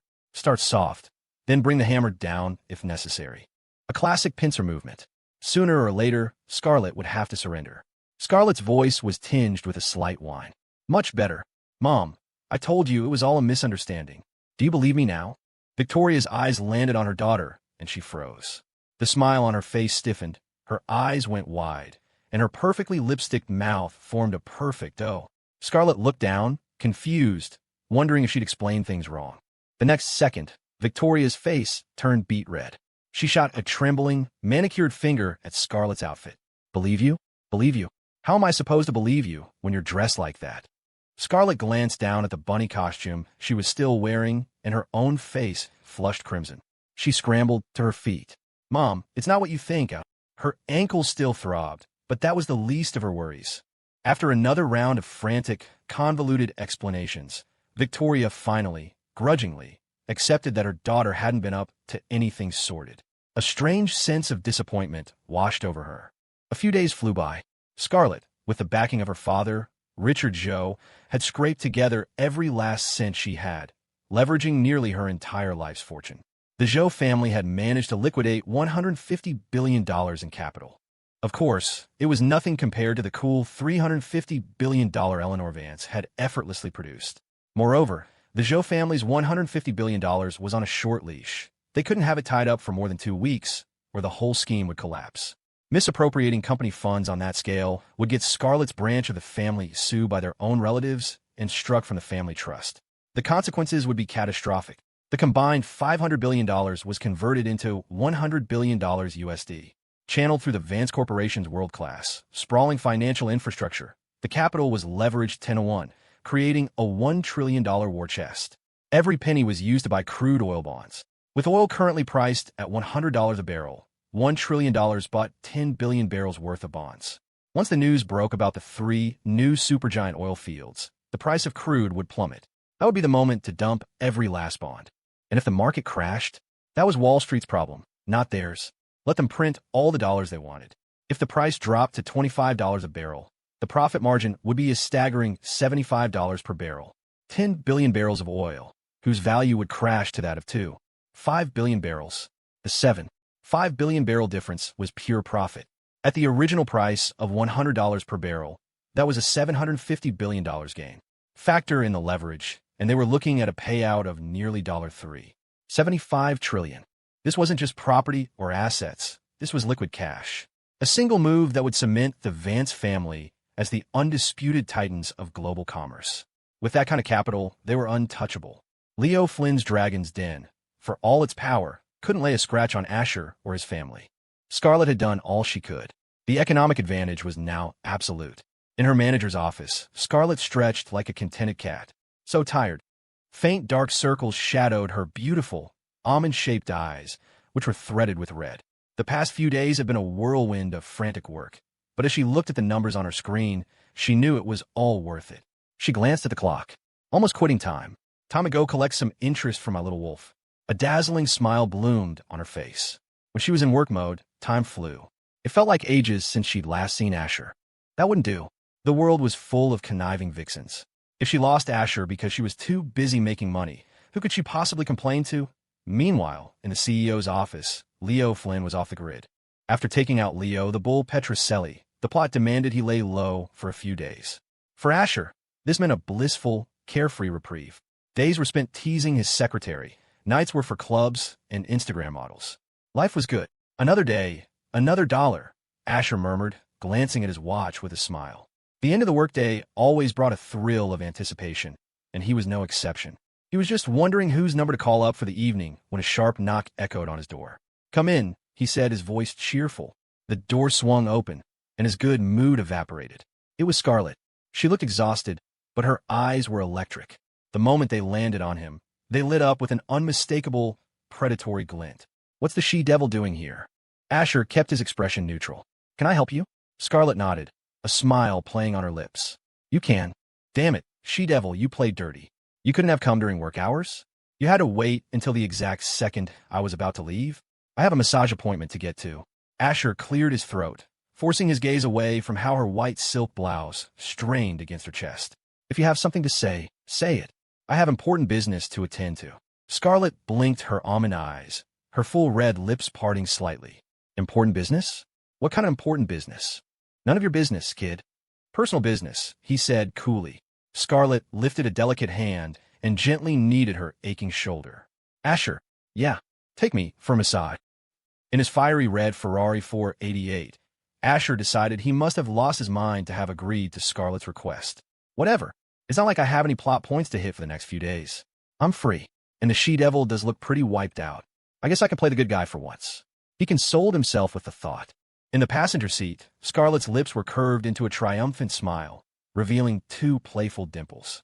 Just being alone with Asher seemed to melt away all her exhaustion. Everything she'd done felt worth it in that moment. The atmosphere in the car was harmonious, charged with a subtle energy. It felt as if they were the only two people in the world. The Ferrari sliced effortlessly through the city traffic. This, he supposed, was something like happiness. Suddenly, the GPS shattered the serene moment. "You have passed your destination, the Whispering Willow Ear Spa and Cultural Center, by 2,000 feet. Rerouting. You have passed your destination, the Whispering Willow Ear Spa and Cultural Center, by 2,000 feet. Rerouting." The robotic voice not only killed the mood, it made Scarlet's perfectly sculpted eyebrows arch. She turned her beautiful eyes toward Asher. A place called the Whispering Willow Ear Spa and Cultural Center? It sounded like the kind of place that wasn't exactly on the level. The destination she'd had in mind was the Grand Elysian Wellness Center, a name that, despite the wellness center part, at least sounded respectable. This place sounded weird. Did Asher have some strange ritual of getting his ears cleaned before massage? Asher jumped, startled. This is absurd. He remembered driving by this place once, a wrong turn from his navigation. He'd taken one look, decided it wasn't his style, and left. He must have forgotten to clear it from his history. Before he could speak, Scarlet looked at him, her voice laced with amusement. "You like getting an ear spa before your massage? You certainly know how to live. It's just, the name doesn't sound entirely proper." Asher's face darkened. He coughed awkwardly. "No, that's not it. The GPS screwed up. The places I go are much classier than this." He had two motives for saying this. First, to reinforce his playboy image and warn the she-devil not to get too close. Second, because the Whispering Willow Ear Spa and Cultural Center genuinely sounded like a front for something shady. If he were going to get his ears professionally cleaned, he'd at least pick a place with a name that sounded legitimate, not a place where they'd immediately try to upsell him on something he didn't want. As if on cue, the Ferrari's navigation system chimed in again, seemingly determined to cooperate with his lie. "Proceed straight for 500 yards to enter the Crimson Bloom Ear Spa and Cultural Center. You have arrived at your destination. Please park with caution. Vance Nav is pleased to have guided you." Asher hadn't expected to be called out so quickly. The Ferrari's damn navigation system had sold him out. Well, to be more specific, the navigation system developed by his own damn company had sold him out. A classic case of being hoisted by his own petard. First thing tomorrow, he was going to the dealership and having them rip this cursed console out and replace it. Scarlet burst out laughing, a sound as sweet as it was beautiful. While the she-devil giggled, Asher kept his face a mask of nonchalance and continued driving as if nothing had happened. When they arrived at the real destination, the Grand Elysian, Asher expertly led Scarlet to a VIP room, his personal, reserved space. The owner of the wellness center, eager to curry favor with him, had permanently set aside the largest VIP suite for his exclusive use. It had been a wise decision. In return, Asher had generously made a few calls, opening doors for the owner that no amount of money could have. Stepping into the suite felt like coming home. The GPS incident was already fading from his mind. Scarlet's eyes, however, were wide with curiosity. This was Asher's sanctuary, the place he came to drop his guard and be himself. She scanned the room. The decor was undeniably relaxing, designed for pure comfort. Are you sure you don't want a different room? Asher's voice cut through her thoughts. Bringing his fiancée for a massage felt strange. Scarlet's eyes twinkled playfully. You're such a nag. Asher's eyelid twitched. Fine, but don't blame me if you see something you're not supposed to. I like to get my massages shirtless. Just don't go running to my parents to complain. He felt a flicker of triumph. At her core, Scarlet was still an unattached woman, and women were supposed to be modest. Besides, it wasn't like they were that close yet. Wait, shirtless? Is that an option? Scarlet instinctively licked her lips. She had never seen what Asher's body looked like. Asher saw her look and felt a prickle of unease. This felt like it was backfiring. But the VIP suite had privacy screens. He could handle this. Minor setback, he told himself. Don't panic. A moment later, two beautiful therapists in silk, Chong Sam-style uniforms entered, their slender waist swaying. Master Asher, your humble servant has arrived. My lord, we've missed you so. Did you miss us too? They had taken notes from number 14, another therapist, and discovered that Asher didn't mind this kind of roleplay. So they decided to lean into it, cosplaying as ancient handmaidens. Their voices were dripping with sweetness. Who knew? Maybe one day Master Asher would lose control and devour them whole. Having the illegitimate child of the national husband was a thrilling thought. If a DNA test proved the child was his, they'd be set for life. The Van Cess could toss them a few $100 million, and they'd never have to work again. They had assumed Asher was alone. When they saw Scarlet standing beside him, looking serene and graceful, they both jumped. This had to be a joke. The two, who had been oozing flirtatious energy, fell silent instantly. Scarlet's almond eyes danced with amusement. Asher, I didn't know you were into this kind of thing. Ancient titles and everything. She paused, two dimples appearing on her cheeks, mimicking the therapist's tone, but infusing it with a natural charm that was leagues beyond them. She purred, My lord, do you require my services? Your humble servant awaits. When the she-devil made a move, she committed. Her voice held a natural, captivating quality, and her tone, posture, and expression were all perfectly calibrated. The comparison was stark. The she-devil won, hands down. Asher glanced at the two therapists, who now looked like frightened quails, their bodies trembling. They had clearly recognized who Scarlet was. Their eyes screamed a single question. As women, why is the gap between us so vast? From the moment they saw Scarlet, they had been struck by a potent cocktail of inferiority and awe. Asher offered them a silent, 3-second moment of sympathy. He couldn't even handle the she-devil. Let her have her fun. After what felt like an eternity, the two therapists shot him a desperate, pleading look. Only then did Scarlet relent.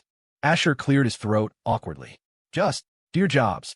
The women, granted a reprieve, practically scrambled to his side of the room. Neither of them wanted to be anywhere near Scarlet. The aura she projected was terrifying. It was the ultimate wife versus mistress showdown, and the psychological torment was 1,000 times worse than any physical threat. Scarlet tilted her head, pressing a slender finger to her lips, and offered a devastatingly intellectual and beautiful smile. Am I really that scary? Carrot, carrot. The two therapists looked like their souls were about to leave their bodies. Their slender frames shook uncontrollably. You have to ask, what else would you call this? In the end, they decided seniority would determine their fate. The one with less experience would have to attend to Scarlet. Asher could practically see the blood, sweat, and tears written all over the younger therapist's face. What's so scary about the she-devil? Why are you two so terrified? If you look past her playful side, she's actually kind of cute. You should cherish the opportunity to serve her. Wait, why is her face turning red? A strange blush crept up Scarlet's cheeks. Wolf? Asher tore his gaze away. He was here to relax, not to decipher the she-devil's moods.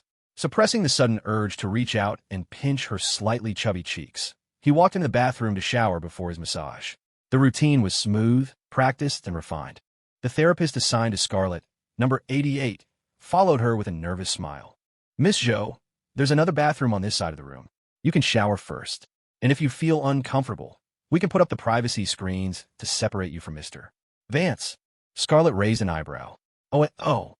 She glanced around the room, then pointed a delicate, pale finger at the ornate, folding Chinese screens.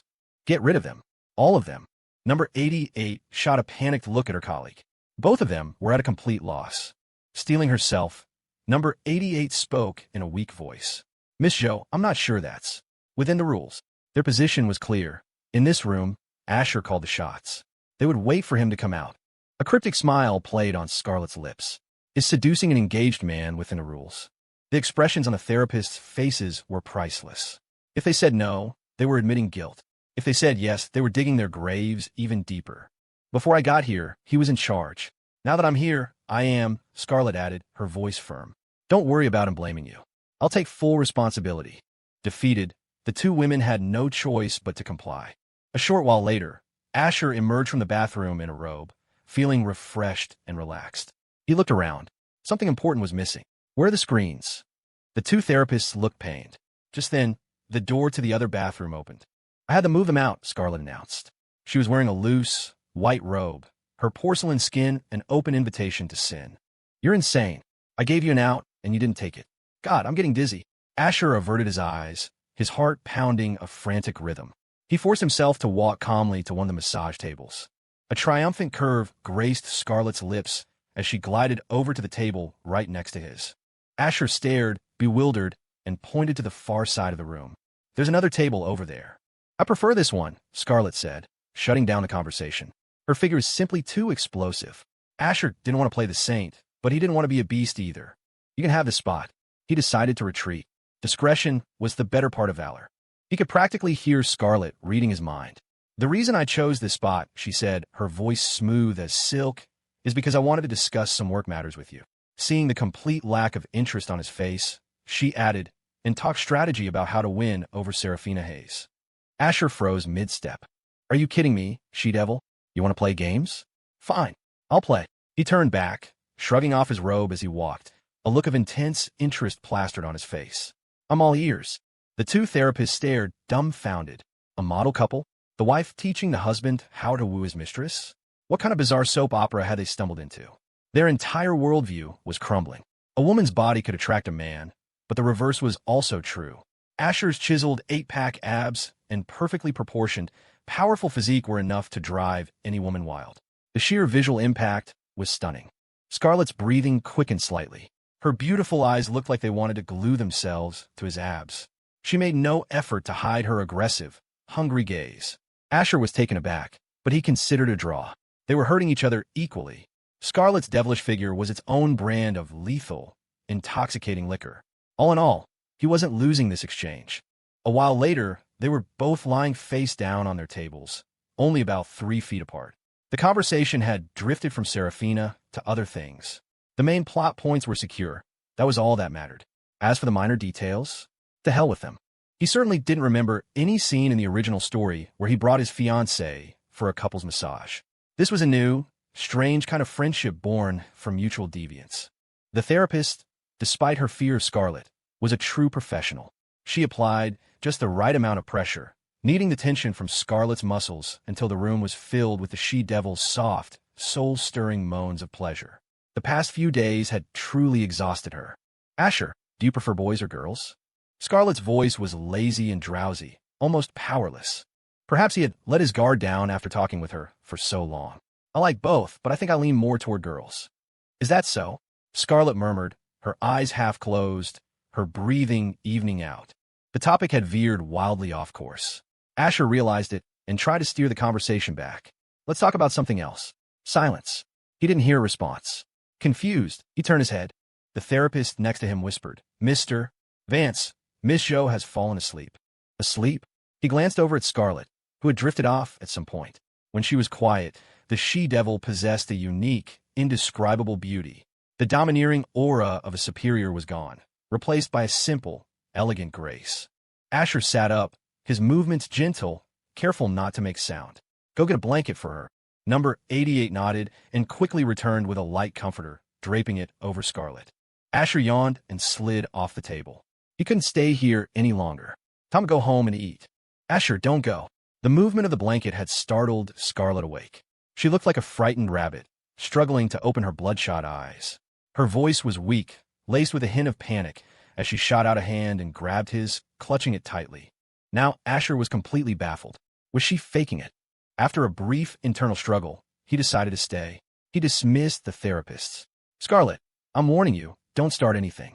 I'm not leaving, but you have to let go of my hand, he said, his voice laced with resignation. Scarlet's eyes were already closed again, a faint smile on her lips. She didn't respond, no matter what he said. He tried to pry her fingers off, but she only gripped tighter. This was killing him. He was stuck, standing there like an idiot. He couldn't play on his phone. He couldn't leave. It was incredibly awkward. Her exhaustion was contagious. Asher yawned again and made another attempt to free his hand. Scarlet held fast. He couldn't take it anymore. He slumped to the wooden floor, leaning his back against the massage table, and decided to just take a nap. A few moments later, he, too, was fast asleep. At a private hospital in New York City, in a high-end suite on the inpatient ward, a roar of pure rage echoed through the halls. Asher Vance, the first thing I do when I get out of here is fucking kill you. The bathroom door swung open, and Leo Flynn limped out, his face pale and drawn. Ever since that night at the Midnight Lounge, when he'd drunk from Saraphina Hayes' glass, he'd been severely constipated. Today, he'd finally figured out why. Asher had set a trap. He had been the unwitting victim all along. The entire scenario had been engineered by Asher to make him drink that specific glass.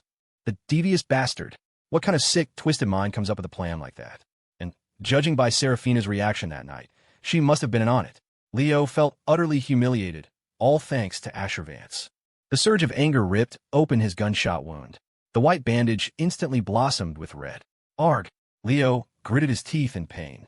Dragon King, calm down. Please calm down. A young man in the room pleaded, dropping to one knee. Seeing the wound reopen, he shot back to his feet.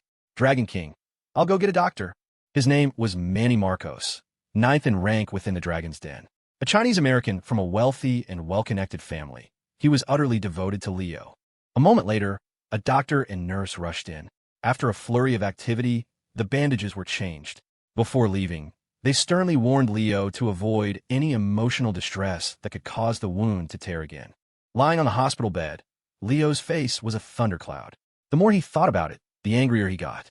Asher was probably laughing his ass off, proud of his little laxative trick. Has Nemesis arrived in New York yet? Leo asked, his voice tight. Manny replied, She's here, awaiting your orders, Dragon King. Leo knew Manny was just being polite. Awaiting his orders? If she were truly loyal, she'd be here at the hospital, kneeling beside Manny. Still, the fact that she was willing to take his assignments was good enough for now. The top 3 operatives in the Dragon's Den were a different breed, elites among elites, and notoriously difficult to control. Without the right incentives and a system of checks and balances, they were ticking time bombs. Leo clenched his fist. Power was the only language that mattered. He needed to master that ancient martial arts discipline as quickly as possible. Only then would his words carry real weight. Good. Tell her to apply for a job at the Vance estate. A maid, a butler, something like that. The closer she gets to Asher, the better. It'll set up my next move. Manny's expression froze. He looked like he wanted to say something, but was afraid of upsetting Leo. Leo saw his hesitation. Manny, you my right-hand man. Spit it out. Don't be coy. Yes, sir. Manny took a deep breath. Dragon King, Nemesis. She's good at one thing, killing. She doesn't really do anything else. A maid or a butler. I'm afraid she won't be able to get hired. Leo snatched a vase from the bedside table and hurled it against the floor. You think I don't fucking know that? Now isn't the time to kill that worthless degenerate. One wrong move, and everything falls apart. Killing him would be easy, but Lawrence Vance would burn the world down to avenge his son. It would be a major setback in my plan to take over the Vance Corporation. Are you trying to oppose me, too? Manny flinched. Dragon King, never. I just thought, since Nemesis's strength is killing, why don't we let her play to her strengths? Leo's brow furrowed. How? We flipped the script, Manny explained. She's the best killer, which means she can also be the best bodyguard. We create a situation, an opportunity, for her to become that spoiled brat's personal security. Then, whenever you give the word, a single command is all it will take to end his pathetic life. A slow, predatory smile spread across Leo's face. Not bad, Manny. I misjudged you. In the entire Dragon's Den, you're the only one who's truly loyal to me. Manny's eyes lit up. You're too kind, Dragon King. I'm just doing my duty. For some reason, he found Leo's smile incredibly masculine. That's how a real man should smile, he thought. He'd tried to imitate it in the mirror countless times, but could never get it right. Perhaps that was a special perk of being the chosen one. Leo laughed, basking in the praise. If only the other 2 top operatives were as loyal as Manny. His plan to seize the Vance Empire would be that much closer to completion. Seeing the Dragon King laugh, Manny's mood lifted as well. But the next second, joy turned to agony. The freshly changed white bandage bloomed red once again. Doctor, nurse. A short while later, Leo lay back, his face several shades paler. Manny, go tell Nemesis to make her move within the next few days. Yes, Dragon King, Manny said, practically fleeing the room. If Leo had another emotional outburst and his wound tore open again, he had a feeling the blame would land squarely on his shoulders. He wanted no part of that. Night fell. Back at the wellness center, Asher, deep in sleep, felt a tickle on his nose. He swatted at it. It stopped, then started again a moment later. He groggily opened his eyes, his brain still booting up. His vision swam in a focus on a woman, so beautiful she seemed unreal. She was holding a strand of her hair, and when she saw he was awake, her expression mirrored his own. Pure, unadulterated confusion. Except Asher's confusion was mixed with a dawning realization. He'd found the culprit behind his itchy nose. Well, I'll be damned. It was her hair. One generation digs a pit, the next one falls in it. He decided to strike first and seize control of the narrative. Scarlet, what do you think you're doing? The words left his mouth, and then he froze. Wait a minute. Wasn't I sleeping on the floor? A guy really has to protect himself when he's out and about. Faced with the she-devil's mischievous smile, Asher's stomach dropped. He'd seen this look before. A faint scent of her body wash hung in the air. Her flawless face was flushed a delicate pink, as smooth and perfect as a freshly peeled egg. Did I climb up here myself? But did you put me here? Asher asked, taking a deep breath. If it was his fault, he'd own it. If not, he was out of there. Scarlet bit her lip, giving a non-committal reply. Does it matter? Doesn't it? He shot back. She knew exactly what he was thinking. Does it? Is there even a point to this game? I should have never brought you to my happy place. The she-devil's eyes had a magnetic quality. Stare too long, and you'd get pulled in. Better to rip the Band-Aid off quickly. He decided to make a run for it. Just as he started to get up, Scarlet's pale hand shot out and grabbed his. He was completely unprepared. He never imagined she would be so bold as to pull him back down. The position they landed in was awkward. Asher was propped up on his hands, hovering directly over her, face to face. His mind was racing. How she dare? Then again, is there anything the she-devil doesn't dare to do? Woman, you're playing with fire, Asher managed to choke out, the classic line of a cornered villain. The subtext was clear. If you get burned, it's on you. I'm not responsible. The nap had clearly revived Scarlet. Seeing Asher's flustered, deer-in-the-headlights expression, she could no longer control herself. Her slender arms wrapped around his neck, and with a firm tug, she pulled him down. Their lips met with a jolt. The sensation was soft, like jelly. Asher's mind went blank. Whatever. I'm going to be here sooner or later anyway. You might as well have your way with me. No, screw that. I've gone soft. This isn't you, Asher. 15 minutes later. Damn it, she-devil, you're pushing it. You think you could just touch my abs whenever you want? Fine, I'm touching back. Let's see you try to stop me. Hiss. Okay, you win. I'm done. Asher sensed that if this went any further, things would get serious. But this time, Scarlet wasn't about to let him go. They wrestled playfully for another long moment. Finally, he broke free from her grasp, liberated at last. Ahem. Don't push your luck. You really think I won't do something to you? Asher found a spot to sit down, a fire burning in his gut. Standing was too awkward. Sitting was the only way to hide his. Pradikamin. Or so he thought. Scarlet looked at him, her tone a provocative, sultry whisper. Bring it on. Don't just talk the talk. Hiss. Asher's eyelid twitched. He shouldn't have engaged. Every word he spoke to the she-devil was just digging his own grave. The air in the room was thick with tension. He couldn't take it anymore. He stood up with some difficulty, planning to find a shower and douse himself in cold water to calm down. According to the script, he would eventually sleep with her. And while it didn't matter if it was sooner or later, Asher still hoped it would be after they were married, when it was official. That way, he could give her a proper start to their life together. He remembered from his past life that her one hard rule was that they had to be married first.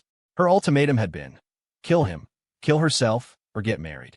She had chosen the third option, enabled by the pre-existing marriage contract between the Vance and Joe families. As he was gathering his clothes, he noticed Scarlet behind him, frozen in place. Too far. He had touched her all over, and yet there was so much about him she didn't know. You seem uncomfortable. Scarlet's voice was suddenly soft. I wonder whose fault that is, he said grumpily. He had no idea what she was planning, but he knew he had to leave. Let me help you. Scarlet's face turned scarlet. Seeing the shocked look in his eyes, she bristled, knowing what he was thinking. Oh. She shot him a harsh glare. There's more than one way to help. You know, aren't we fiancés? Asher wavered. Fiancé. That was a good point, but it wasn't entirely convincing. Seeing him hesitate, Scarlet bit her lip and went straight for the jugular. Or, is there something wrong with you physically that you don't want people to know about? Oh, you not just say that. This will not stand. Asher's temper flared. An hour later, they emerged from the room, both of them blushing. Do all guys like legs that much? Scarlet asked suddenly. Asher rubbed his nose, embarrassed. You can't generalize. It's a matter of personal taste. He did feel a sliver of regret, but only a tiny one. He convinced himself it was fine. They were getting married eventually, so this was just an early preview of the good parts. Suddenly, Scarlet stopped and bent over, her small hand gently massaging her calf. So tired, she whined. My legs are numb. Someone has no idea how to treat a lady. Asher's face darkened. Okay, he had to own this one. I'll carry you. A victorious smile lit up Scarlet's face. Will it be too much trouble? No. Asher's mouth twitched. He wasn't about to let her get the last word. Let's just call it mutual aid, he added, putting extra emphasis on the word aid. Scarlet's face flushed crimson. She rolled her eyes, but she wasn't one to back down easily. Oh, in that case, we should give each other a lot more mutual aid in the future. Now, it was Asher's turn to be embarrassed. He bent down and swept her up in a princess carry. He had definitely hit his limit for one day. As for any future aid, that could wait. Scarlet smiled sweetly. Seeing Asher flustered seemed to bring her immense joy. In the hallway, they ran into the two therapists from earlier. An indescribable awkwardness hung in the air. Asher nodded a quick greeting, planning to make a swift exit. But Scarlet would never pass up an opportunity to assert her dominance. Excuse me, could you two dears do your big sister a small favor? She asked sweetly. The therapists were indeed a few years younger than her. Number 88 nodded with a tentative smile. Of course, Miss Joe. Just tell us what you need.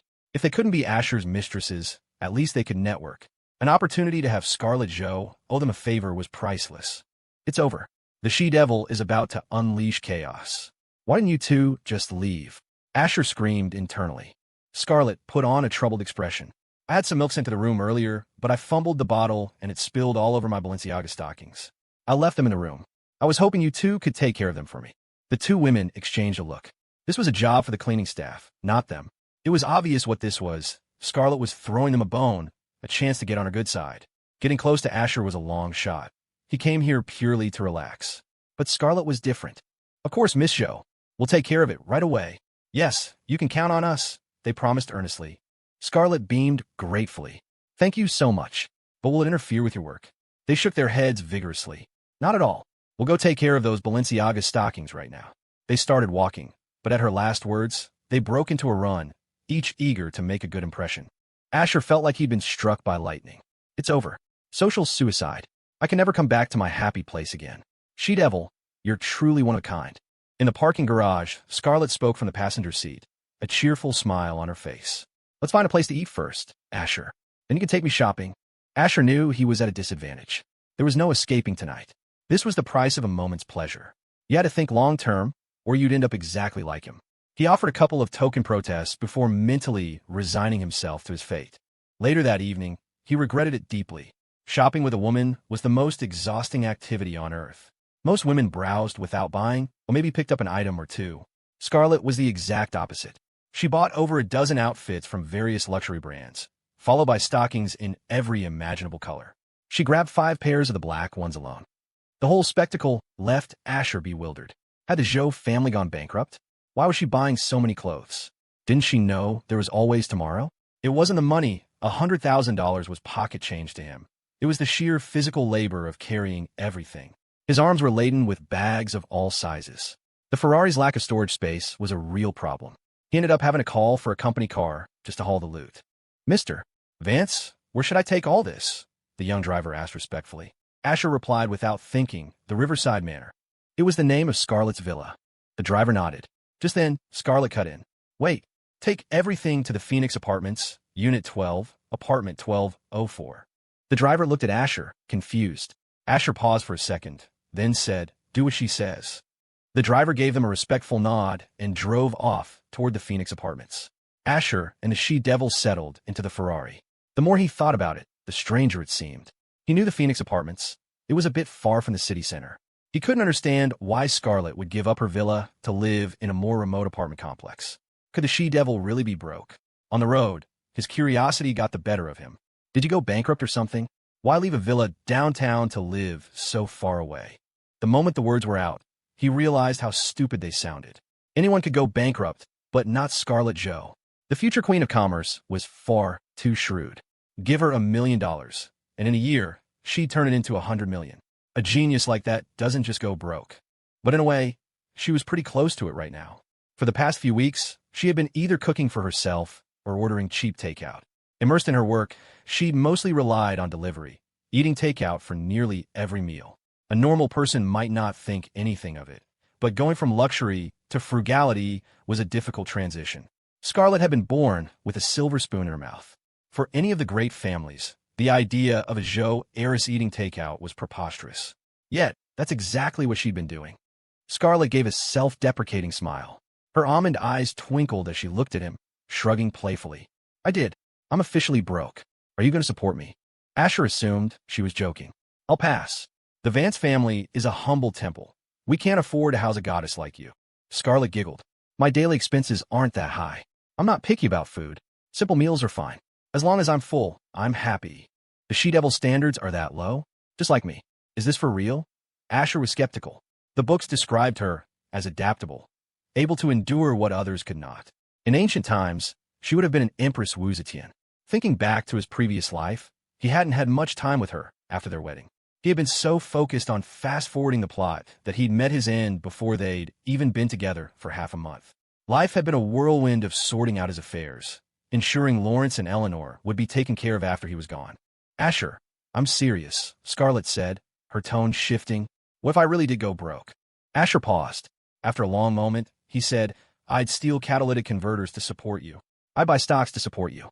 But with the black hole of the main female lead still looming, he couldn't say what he really felt. He had to fill that hole first. Only after they were married, much later in the story, could he afford to be honest.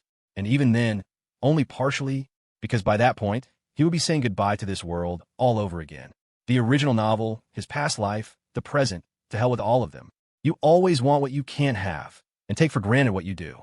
The greatest loneliness in the world wasn't being invincible. It was love, but as long as his will was strong, none of it mattered. The quiet atmosphere was broken by a peal of delightful laughter. Scarlet had gotten the answer she wanted. All her sacrifices had been worth it. Asher, you don't actually think I'd go steal catalytic converters for you, do you? Sure, why not? Just try not to get caught. I'll be your lookout. A husband and wife team. Who said anything about marrying you? We haven't even set a date. Ahem. Aren't you afraid of me keeping? Saraphina Hayes on the side. I told you, I don't care how many you keep. Do you need me to sponsor your affair with her? And you call this being broke? Scarlet gave the idiot a look and shrugged her shoulders. That's right. Broke, penniless, weak, and helpless. She paused, her voice dripping with a fatal charm. Why don't you just take me home with you? Downstairs at the Phoenix Apartments. This is as far as I go, Asher said. Scarlet looked at him and smiled. Won't you come up for a bit? Asher rubbed his nose. It's late. Maybe next time. She shot him a playful look. Afraid I'll eat you alive? Her heart began to beat a little faster as she remembered the things that had made her blush earlier. Eat me how? Asher decided it was best not to take the bait. Silence was golden. Silence was salvation. Give the she-devil an inch, and she'd create a universe of possibilities. That was a gamble he wasn't willing to take. Scarlet giggled, deciding not to tease the flustered Asher any further. She got out of the car. He needed time to process things, and so did she. It was best to give each other some space. Besides, Scarlet was confident that no other vixen could compete with her handiwork. She could give them a handicap of both hands and still win easily. It was the kind of confidence that came from knowing you were beautiful. If she didn't have that, she might as well just hand Asher over. Phew. Watching the she-devil walk away, Asher let out a sigh of relief and drove off. The next day, around noon, Asher was holed up in his room, playing video games. He hadn't set foot outside. Normally, he'd be at the office, happily slacking off. But not these last few days. He was afraid the she-devil might launch a surprise attack on his office. While it was usually just him and his secretary, Jasmine, if Scarlet happened to show up at an inopportune moment, there would be fireworks. And he definitely didn't want fireworks. BZZ, his phone vibrated on the desk. He picked it up curiously. It was a call from Riley's song. A sweet, soft voice came through the speaker. Ash, I'm in New York. The name jogged his memory. He abandoned his game, ignoring the barrage of messages from his teammates demanding to know why he'd gone AFK. Which station are you at? I'll come pick you up. Riley. Ash, I actually got here yesterday. Asher, what? Yesterday? Why didn't you tell me sooner? Riley, sorry about that. I wanted to get my enrollment sorted out and find a place to stay first. That way I could relax and have fun without worry. Asher, you were worried about housing? You should have just told me. Facepalm emoji. My family's company owns countless hotels. You could stay wherever you want. Silly girl, it's not like I'm short on cash. Riley, underline. Haha. There you go again, Ash. Next you're going to tell me you're Asher Vance, the heir to the Vance Corporation. Asher had never told Riley his true identity. He'd only mentioned that his family ran a few decent companies. For one, he didn't see the point. And two, even if he did tell her, it was unlikely she'd believe him or even grasp the scale of the Vance Corporation. For years, Riley's entire world had been her studies. She rarely went online unless it was for research or to play games and chat with him. She was completely oblivious to celebrity gossip and news. If you asked her who the biggest star in the country was, she couldn't name more than a couple. Their relationship was like that of online friends who had never met. Asher shook his head with a smile. She still doesn't believe me. I wonder what her expression will be when she sees me. Asher, you're on campus now, right? At our alma mater? Riley, yes. Riley, wait. Alma mater? Ash, are we alumni? Asher. He, carrot, call me upperclassman. I'll explain when I see you. Talk soon. Hey. Oh. He, see you soon, Ash. Drive safe. Humming a tune, Asher went to the garage. To avoid scaring Riley, he chose a relatively low-key sports car, one that only cost a couple of $1 million. But even if he wanted to be discreet, his license plate wouldn't allow it. All his plates were easily recognizable. A string of 6S, 8s, or 7S.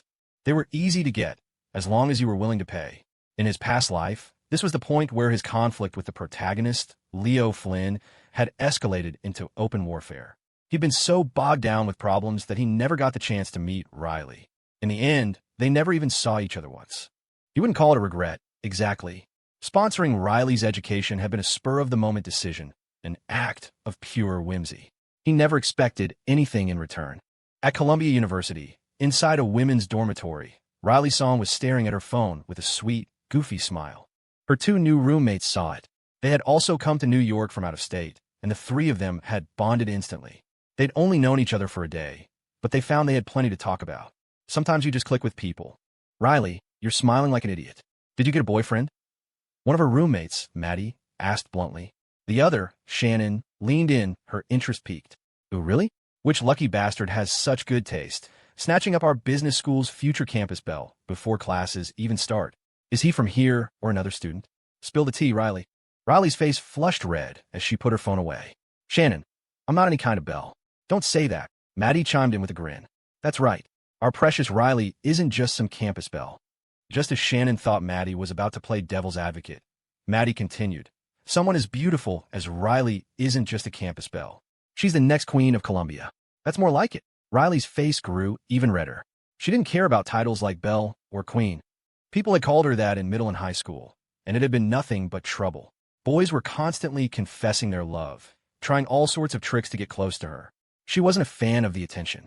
Besides, since arriving on campus yesterday, she'd seen plenty of other beautiful girls. In her eyes, her two roommates were just as pretty. She wanted to change the subject. You two are so annoying. I'm not talking about this anymore. I have to go out later. Maddie and Shannon exchanged a look. The next second, a collective gasp filled the dorm room. No way. Riley, did some guy actually get you? No way. Riley, did some guy actually get you? Riley's delicate face was beet red. She was so nervous, she couldn't help but clench her fists, stammering. You two ask so many questions. Maddie and Shannon paused. You know why? Oh, she's blushing? Let's see this. Riley was getting a little flustered. It was probably her first time going on a real date with a guy, and she was nervous enough to explode. Maddie and Shannon exchanged a glance. Shannon nodded, walked over to Riley, and gently patted her on the shoulder. Riley, do you need me to help you with your makeup? When a girl meets a guy she likes, she has to look her absolute best. It's essential for making a good first impression. Shannon and Maddie came from middle-class families. They loved playing with makeup and styling themselves. While they weren't professional artists, they could certainly handle a light, flattering look. They had to admit, Riley was stunning without any makeup, but what girl would turn down the chance to be even more beautiful, especially on a date? Riley hesitated for a moment, then nodded like an ostrich burying its head in the sand. Maddie shot Shannon a triumphant, I told us a look. Heh, women, they say one thing, but their bodies say another. Shannon, I'll help too, Maddie said, rolling up her sleeves with a smile. Great. Let's hurry. Grab that makeup kit on the table, Shannon instructed. On it. Even though Riley didn't know much about cosmetics, she could tell from the packaging that the kit was expensive. She panicked. Shannon, this is too much. I can't use this. What's the big deal? It would take me ages to use it all myself, Shannon said, placing her hands on Riley's shoulders to keep her from escaping. Maddie chimed in with a grin. If you feel bad, you can use mine instead. Maddie, I'm warning you, don't try to steal my client. Carrot. Shannon shot her a glare and began expertly sorting through her tools. Maddie just shrugged and stood by to assist. As they worked on Riley's makeup, both Shannon and Maddie were reeling internally. As fellow women, why is there such a huge difference? A simple shaping of the eyebrows, a light dusting of foundation, and Riley's beauty was instantly elevated to a whole new level. But something was still missing. Finally, Shannon made a bold decision. She took out her prized, unopened Dior lipstick, one she hadn't even brought herself to use yet, and offered it to Riley. Of course, Riley refused, but with some gentle coaxing and a bit of playful deception from Shannon and Maddie, she finally gave in. The two of them had their own selfish motives for this, of course. A little while later, a goddess stared back from the mirror. It was a beauty entirely different from Saraphina's icy elegance, Scarlet's fiery allure, or Chloe's dark charm. It was a beauty that radiated youthful vitality. As the makeup artists, Shannon and Maddie were stunned. They had expected her to look good, but the real-life visual impact was staggering. Oh my God. Beautiful. You know it. It's a good thing my skills are top-notch. Otherwise, you wouldn't be seeing this supreme campus goddess. What do you think, Maddie? Aren't I amazing? Shannon shamelessly took all the credit. Maddie scoffed. Shannon, have some shame, will you? It's obviously because our Riley is naturally gorgeous. What does it have to do with you? Shannon's eye twitched. So I get no credit at all? Seeing that a fight was about to break out, Riley quickly intervened, playing the peacemaker. After a few minutes, she finally managed to calm him down. Her own cheeks were flushed, her face so dewy it looked like you could squeeze water from it. She was ready to go. Seeing her about to leave, Shannon suddenly spoke up. Riley, do you mind if we come with you? I need to buy some daily necessities. Maddie rolled her eyes. Don't listen to her. She just wants to see what your boyfriend looks like. You have to guard against fire, thieves, and best friends. Be careful, Riley. Shannon's mouth twitched. Maddie, aren't you curious too? Maddie nodded. Of course I am. Then why are you sabotaging me? Shannon was exasperated. Maddie grinned. You stay here. I'll go with Riley. You witch, I'm going to strangle you. Shannon lunged playfully at her. Riley could see right through their terrible acting. She sighed. All right. If you want to see what my boyfriend looks like, you can both come with me. She was in their debt now, having used their expensive makeup. Riley accepted her fate. Besides, she had never seen what Ash looked like either. Meeting an online friend for the first time was nerve-wracking. Having two friends along might actually be a good thing. Their mission accomplished, Shannon and Maddie exchanged a triumphant smile.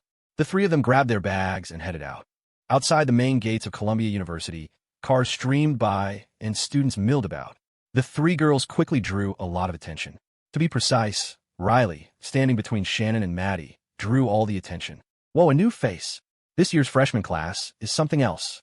Looks like the campus queen title has already been claimed. Damn, her legs are so pale they're practically glowing. I'm in love. I hope she's in the art department. Get out of here.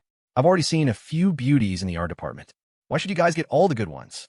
She has that perfect first love face. Looks like applying to Columbia was the best decision of my life. Be my girlfriend. Be my girlfriend. Be my girlfriend. Please, God, just this once. Human nature is what it is. Good grades are one thing, but no one is a saint. An absolute beauty will always turn heads. It's easy to be dismissive of what you can't have, but when a true goddess appears before your eyes, everyone succumbs. If you could look twice, you definitely would. Riley was a perfect example. While Shannon and Maddie were attractive, being stared at by so many people, including handsome upperclassmen and hot guys from their own year, was a new experience. This was their moment in the spotlight, and they were basking in Riley's reflected glory. Riley, what kind of car do you think your boyfriend will drive to pick you up? Maddie asked curiously. Shannon blinked, equally curious. I don't know, Riley replied with a wry smile. This was their first time meeting in person. Honestly, she had no idea what kind of car Ash would be driving. Shannon frowned. No way. It's going to be so awkward for you if he rolls up on a city bike.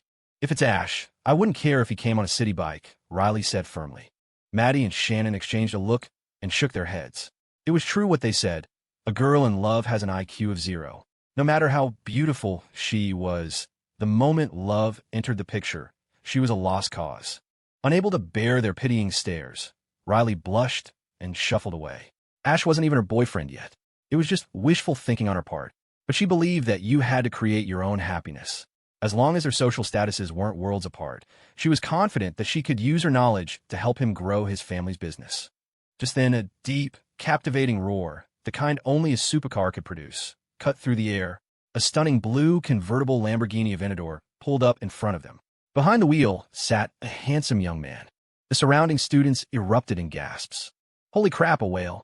That's the new Lamborghini Aventador. That's like over 600 grand. Dude, think bigger. 600 grand is the base model price. If I'm not mistaken, that's the top tier version. With all the options and fees, you're looking at $1 million bucks, easy. $1 million. How many years would I have to work at a big firm to earn that much? Don't complain. Some people are born in the penthouse. We were born in the basement. You can't be jealous of that. It wasn't like there were no sports cars in the Columbia parking lot. Plenty of rich students and even some professors drove them.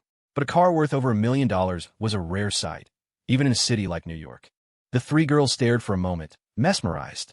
Then, Maddie and Shannon started jumping up and down with excitement, grabbing a stunned Riley. Riley, did you hear that? Your boyfriend's car is worth $1 million. We've hit the jackpot. I have a rich roommate. Our weekend Frappuccino budget is secure. $1 million. How many zeros is that? 1, 2. So many zeros. Oh my God. Compared to her ecstatic friends, Riley just looked dazed. That's right, dazed. If Ash had shown up in a car worth 1 or 200,000, she would have been fine. She would have been prepared to work even harder to become his indispensable partner in business, to slowly close the gap between them. But a car worth $1 million, just for a casual drive? The blow was devastating. It felt like her dream had just shattered. This was starting on impossible difficulty. The young man seemed to be enjoying the envious stares and sour comments from the crowd. He looked at Riley, his face radiating confidence. Hey, you must be a freshman, interested in getting to know each other. Few girls in the world could refuse a ride in a top-of-the-line supercar. The old saying was true. It's better to cry in a sports car than to laugh on a bicycle. With his looks and his wealth, the young man was absolutely certain of his success. In an instant, all three girls wore the same baffled expression, especially Maddie and Shannon. What the hell? We thought this was Riley's boyfriend. All that excitement for nothing. The embarrassment was crushing. This was social suicide. No way. Yeah, Riley, this isn't your boyfriend. My happiness is gone. The two lamented. A sunny smile bloomed on Riley's face, a smile sweeter than a first love. The young man stared, captivated, thinking he had her in the bag. But her next words shattered his fantasy. Not interested. The young man's expression froze. If you're not interested, why are you smiling? What's so damn funny? Someone in the crowd recognized him. Hey, that's Evan Lee, a junior. If it's him, then $1 million car makes sense. A freshman asked, Who's Evan Lee? The other student laughed. You must be from out of state. Evan is the future heir of the Lee family. And the Lee family in New York is a big deal, a second-tier powerhouse. Some of the girls in the crowd looked on with envy. Sometimes you didn't have to be born rich. If you were born beautiful enough, you could still make it. Evan coughed awkwardly, undeterred. Not interested now, that's fine.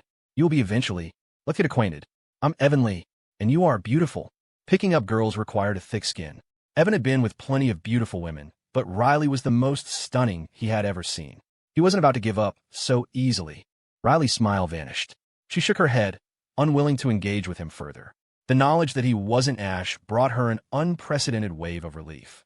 It's one thing to say you don't care about status, but deep down, you know when a gap is too wide to be bridged by hard work alone. Shannon and Maddie swallowed hard. Evan was definitely their type, but he clearly wasn't interested in them.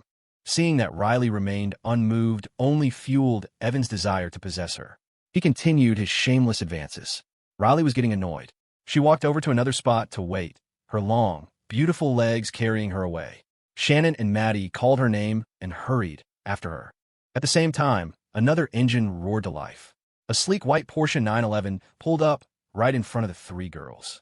The convertible top was down, and the devastatingly handsome man inside smiled at them.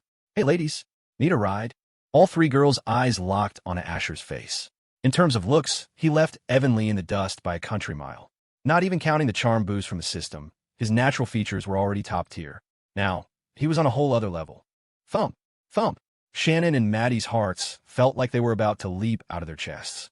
Their eyes were practically glued to Asher's face. So handsome. This is the man of our dreams.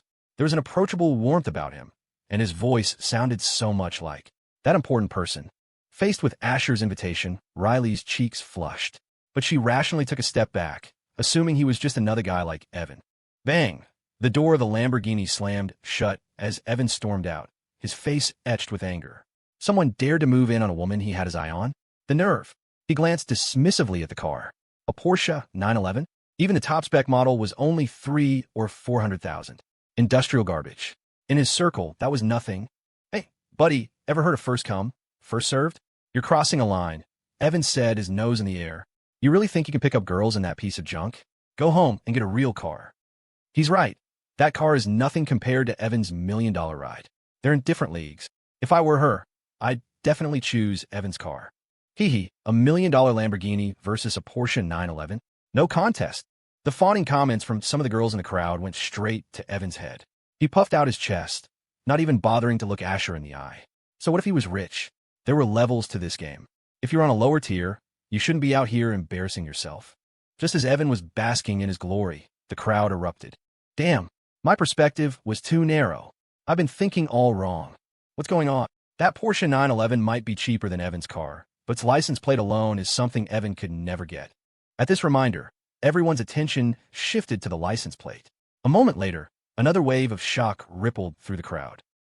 NYC 999. Holy crap, a string of nines. That's insane. But what does a vanity plate really mean? You really don't get it, do you? That plate means it's Asher Vance's car. Oh my God, my idol is at Columbia. No way.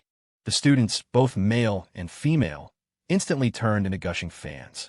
The girls especially knew that catching Asher Vance's meant catching the golden ticket. Everything they learned in school was abstract. This was real life. The arrogant expression on Evan's face morphed into one of pure terror. He rubbed his eyes and looked closely at the driver. His blood ran cold. He had just kicked a steel plate. Mr. Vance, I didn't know it was you. Asher ignored him.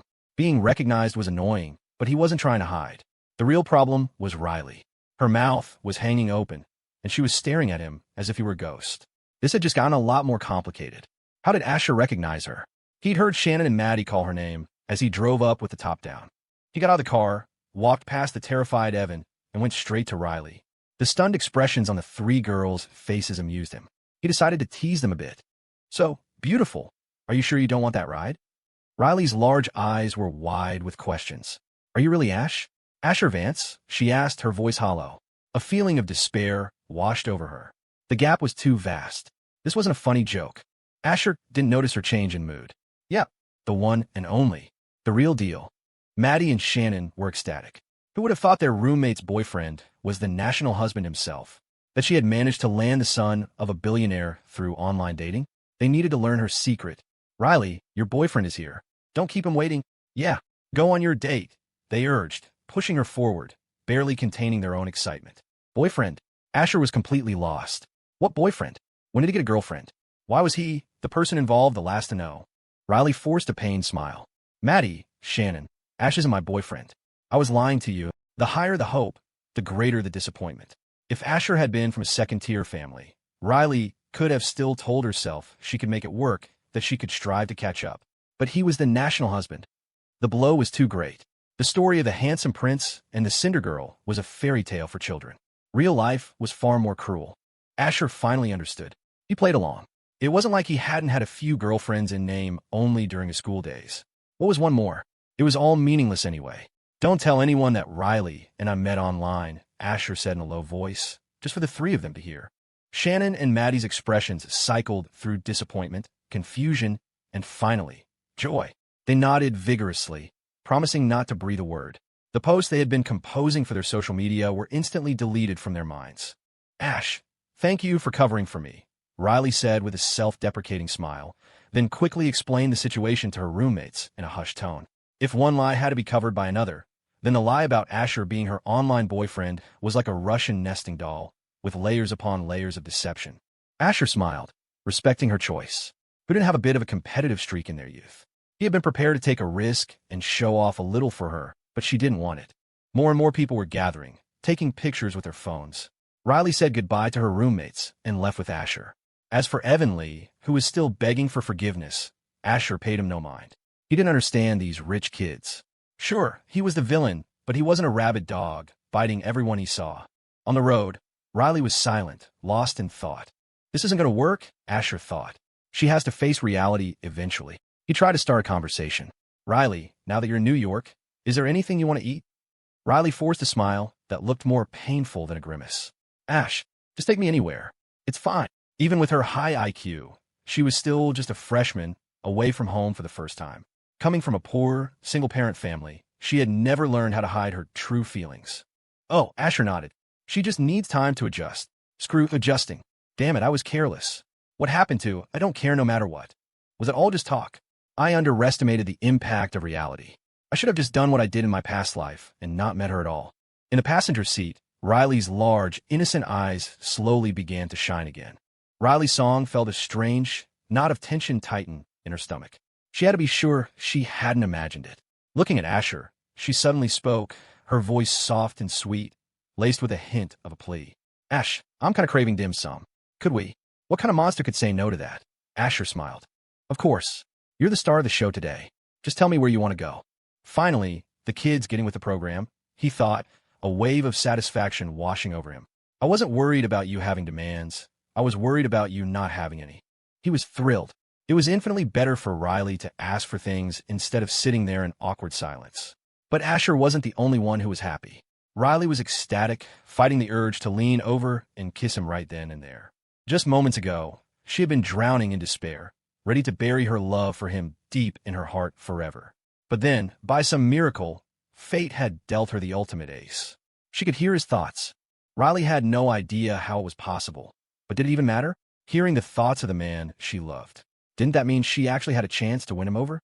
Overcome with excitement, a blush crept up her cherubic cheeks, and a sweet, irrepressible smile played on her lips. Asher glanced at the rearview mirror and saw the pure joy radiating from her face. Her happiness was infectious, and he felt his own mood lift.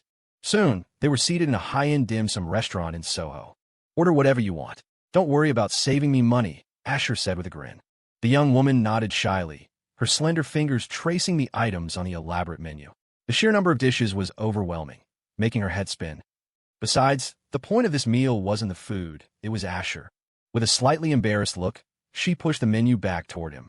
Ash, why don't you order? Sure thing, he agreed, proceeding to order several of the restaurant's signature dishes and a few delicate snacks. He was about to order more when Riley stopped him, reminding him not to waste food. They could always order more later. Did you get all the daily essentials you need? Anything you're missing?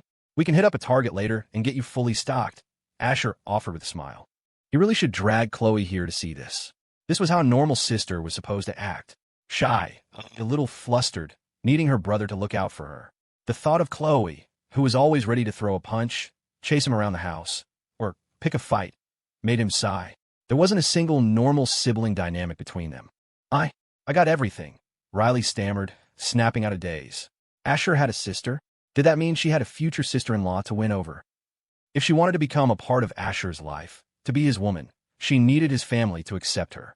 Riley felt a sense of urgency. She had to start now, and every second counted. It didn't matter that she didn't know everything about him.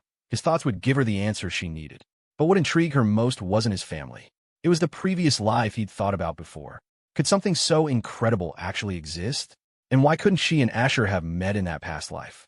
The fact that he was here, talking to her, implied something terrible. The Asher of that past life must have died for some unknown reason. Riley's mind, sharp and analytical, began piecing together the fragments. I have to know what he went through, she thought desperately. But that was a topic she couldn't probe, not even subtly. Any mention of it would surely make him suspicious. Before long, a waiter began delivering an array of delicious dishes to their table. The spread was vast and magnificent. Seeing the girl staring blankly at the food, Asher picked up his chopsticks and chuckled. Don't just look at it. Dig in. He placed a translucent, perfect-looking shrimp dumpling into her bowl. Riley's face flushed again.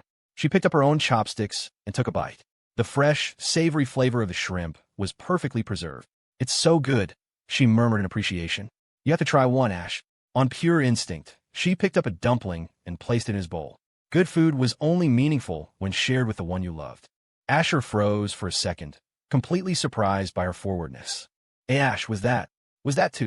You know, Riley stammered, mortified. Being near him, hearing his thoughts, it was all so overwhelming that she'd forgotten herself. Girls are supposed to be reserved. If he thought she was some kind of shameless, forward girl, she might as well just jump off a bridge. It's fine, Asher said, laughing it off. Uh-huh, I was just thinking about something. Don't worry about it, let's eat. Riley is so sweet, so considerate. He thought, Chloe used to be so cute, a perfect little sister. It's a shame she went off the rails in middle school. Then again, she's the protagonist. A close relationship with her brother would just become unnecessary baggage for her down the line. For both of us, cutting ties early is probably for the best. A clean break. Riley's eyes clouded with confusion. It was the first time she had heard that word, protagonist. What did it mean? How could his own sister be a burden to him? Was Chloe somehow connected to his death in the past life?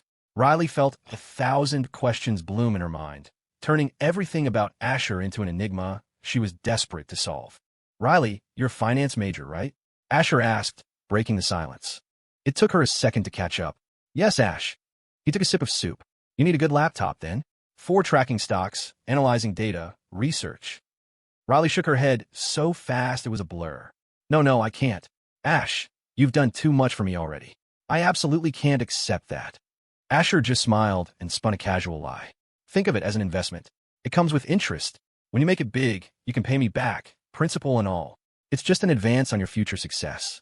In reality, he had no intention of ever asking for anything back, but he knew it was the only way she would accept. Besides, his inner voice added, if I don't spend this money, it'll just get snatched up by the protagonist, Leo Flynn, anyway. Might as well put it to good use. Riley heard every single word. Another new term, protagonist, and a name, Leo Flynn. That must be the man who killed her, Ash. The thought ignited a firestorm of rage within her. That man, Leo Flynn, was unforgivable. He deserved to be drawn and quartered, to die 1,000 deaths. And even that wouldn't be enough to quell the fury burning in her heart.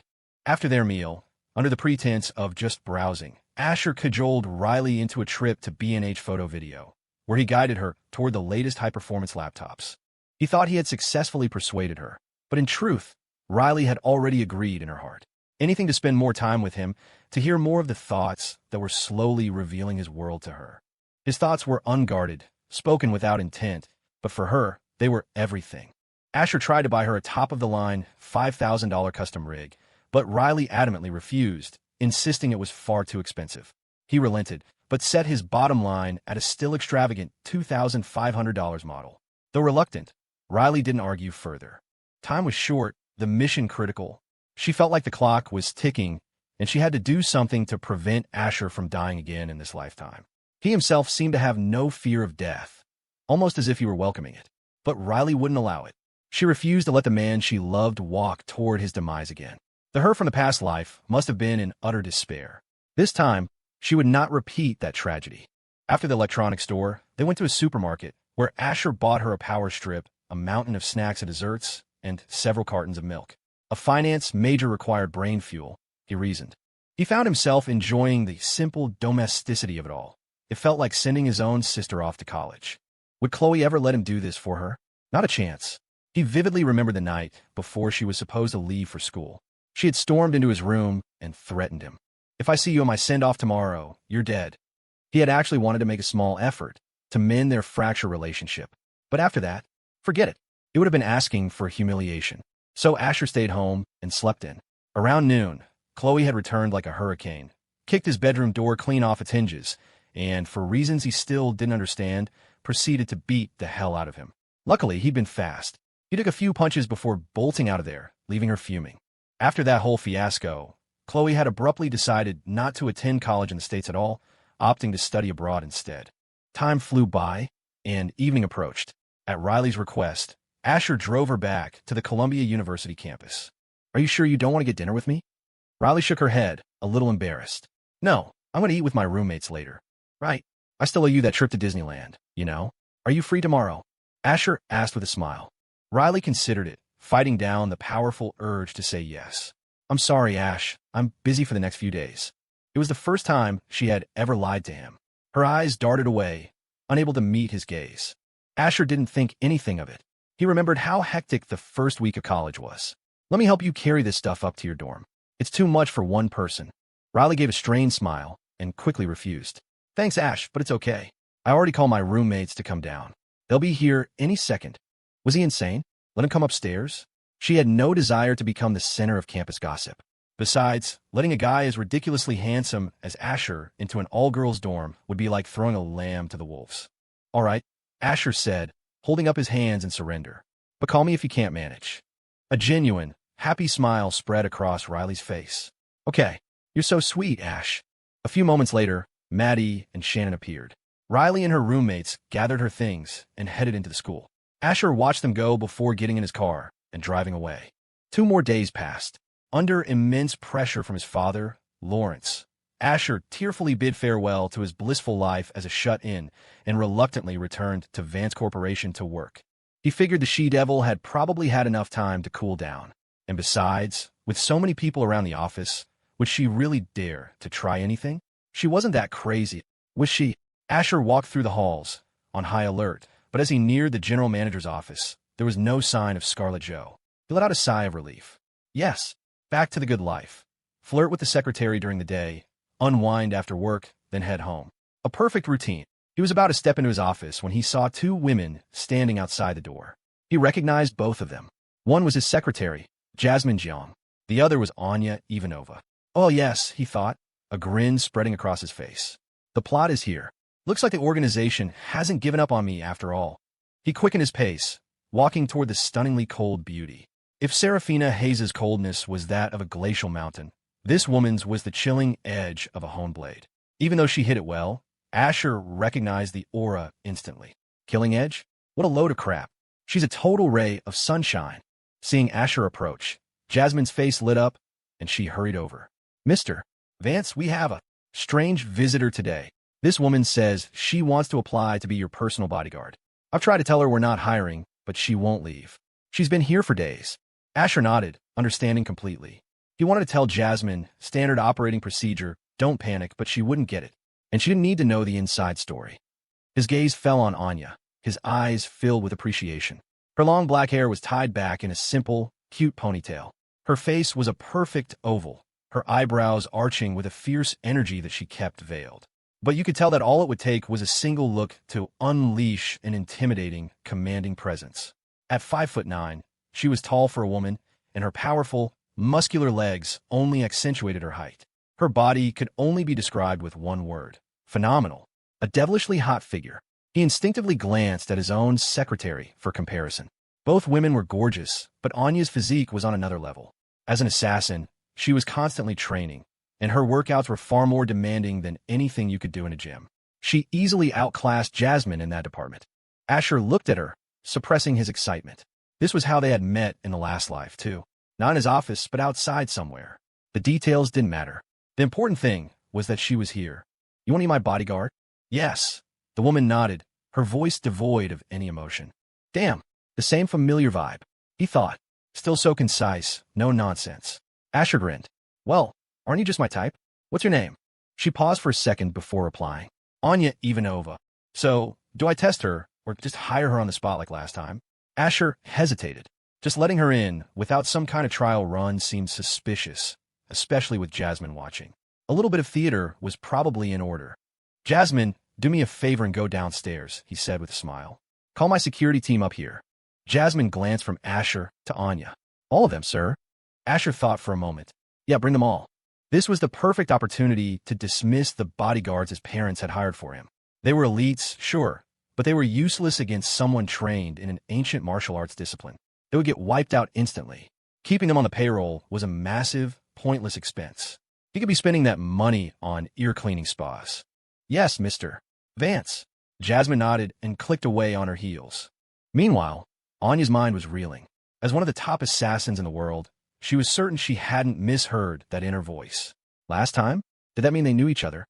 While Jasmine was rounding up the men, Anya looked Asher directly in the eye. Have we met before? The question caught Asher off guard. His expression froze.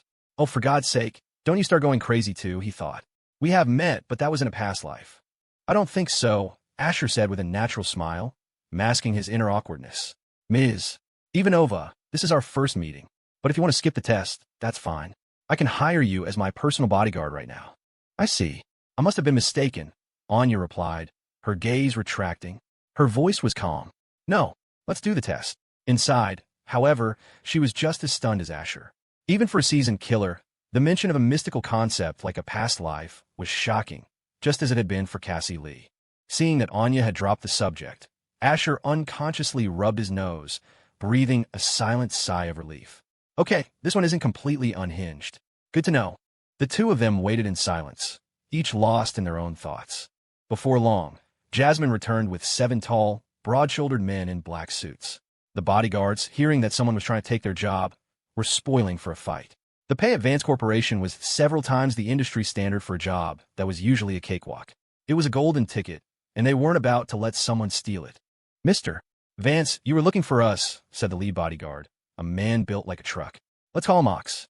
Asher nodded and gave them a brief rundown of the situation, then stepped aside to enjoy the show. Specifically, the show of his own bodyguards getting completely demolished. I got this, Ox, one of the younger guys, Biff, sneered, cracking his knuckles. He looked Anya up and down with contempt. This little thing? She wants to take our jobs? She must have a death wish. Go for it, Ox agreed. Letting one of the junior guys go first was perfect. It gave the rest of them a chance to observe. Their faces were etched with disdain. It wasn't that they were looking down on her, but come on. If a man had challenged them, fine. But a woman? An impossibly beautiful one at that? Was she really here to be a bodyguard? The serious kind, anyway. If she was applying for the other kind of personal services, they'd gladly step aside. But she was here for a fight. The bodyguard, Biff, smirked at her. Listen, lady, fists don't have eyes. You can still back down now. I'd hate to mess up that pretty face of yours. If she'd been ugly, he would have already started swinging. Anya ignored him and looked over at Asher. Do I have to pay for anything I break? Asher grinned. Nope. Anya nodded, her gaze returning to the men. All of you at once. Biff's face turned livid, and the others looked just as insulted. You're asking for it, he roared, channeling his energy, his eyes burning with killing intent. This wasn't a job for just anyone. He threw a punch like a piston, aimed straight for Anya's face. She didn't retreat or dodge. Her hand, which looked delicate and weak, shot out and easily caught his fist. Then came a sickening crack. She had twisted his wrist, snapping the bone. As a pain scream ripped from his throat, he tried to kick her legs. Anya moved at the same time, but her kick was twice as fast. In that instant, Asher heard a sound like an eggshell shattering. A chill ran down his spine. Damn, that's way more intense than that weird ice cream so good trend. A blood-curdling, pig-like squeal echoed through the hallway. It was a sound that would make a grown man weep. She went straight for the kill shot. It wasn't intentional malice. It was just how she fought. The concepts of holding back or leaving things on good terms were foreign to her. Asher figured he might have to teach her that someday. Or maybe not. After all, she was the Dragon's Den's mole, far more dangerous than Cassie Lee. Within minutes, the intense pain caused the bodyguard to black out and collapse. How dare you? Ox's face contorted in fury. He knew what his men were capable of, and this one hadn't even lasted 5 minutes against her. It was absurd. Throwing all pride to the wind, Ox yelled, "Everyone get her!" The 5 remaining bodyguards charged in unison, proving the old adage. If a man has no shame, he's invincible. Ox himself hung back, watching like a coiled viper, waiting for an opening. The moment Anya showed a single weakness, he would strike. In the ensuing chaos, Anya moved like a sleek panther, weaving through the men with effortless grace. Because of her ancient martial arts training, even a simple punch from her carried several times their force. To put it bluntly, it was a one-sided slaughter. One by one, the bodyguards fell. Ox couldn't wait any longer. If he did, there'd be no one left.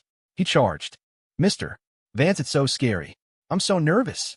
Jasmine squeaked, instinctively pressing herself closer to Asher, her chest heaving with a mix of fear and confusion. 10 minutes ago, she would have never believed Anya was capable of this. But now, the woman she dismissed as a bronze leaguer was clearly a grandmaster.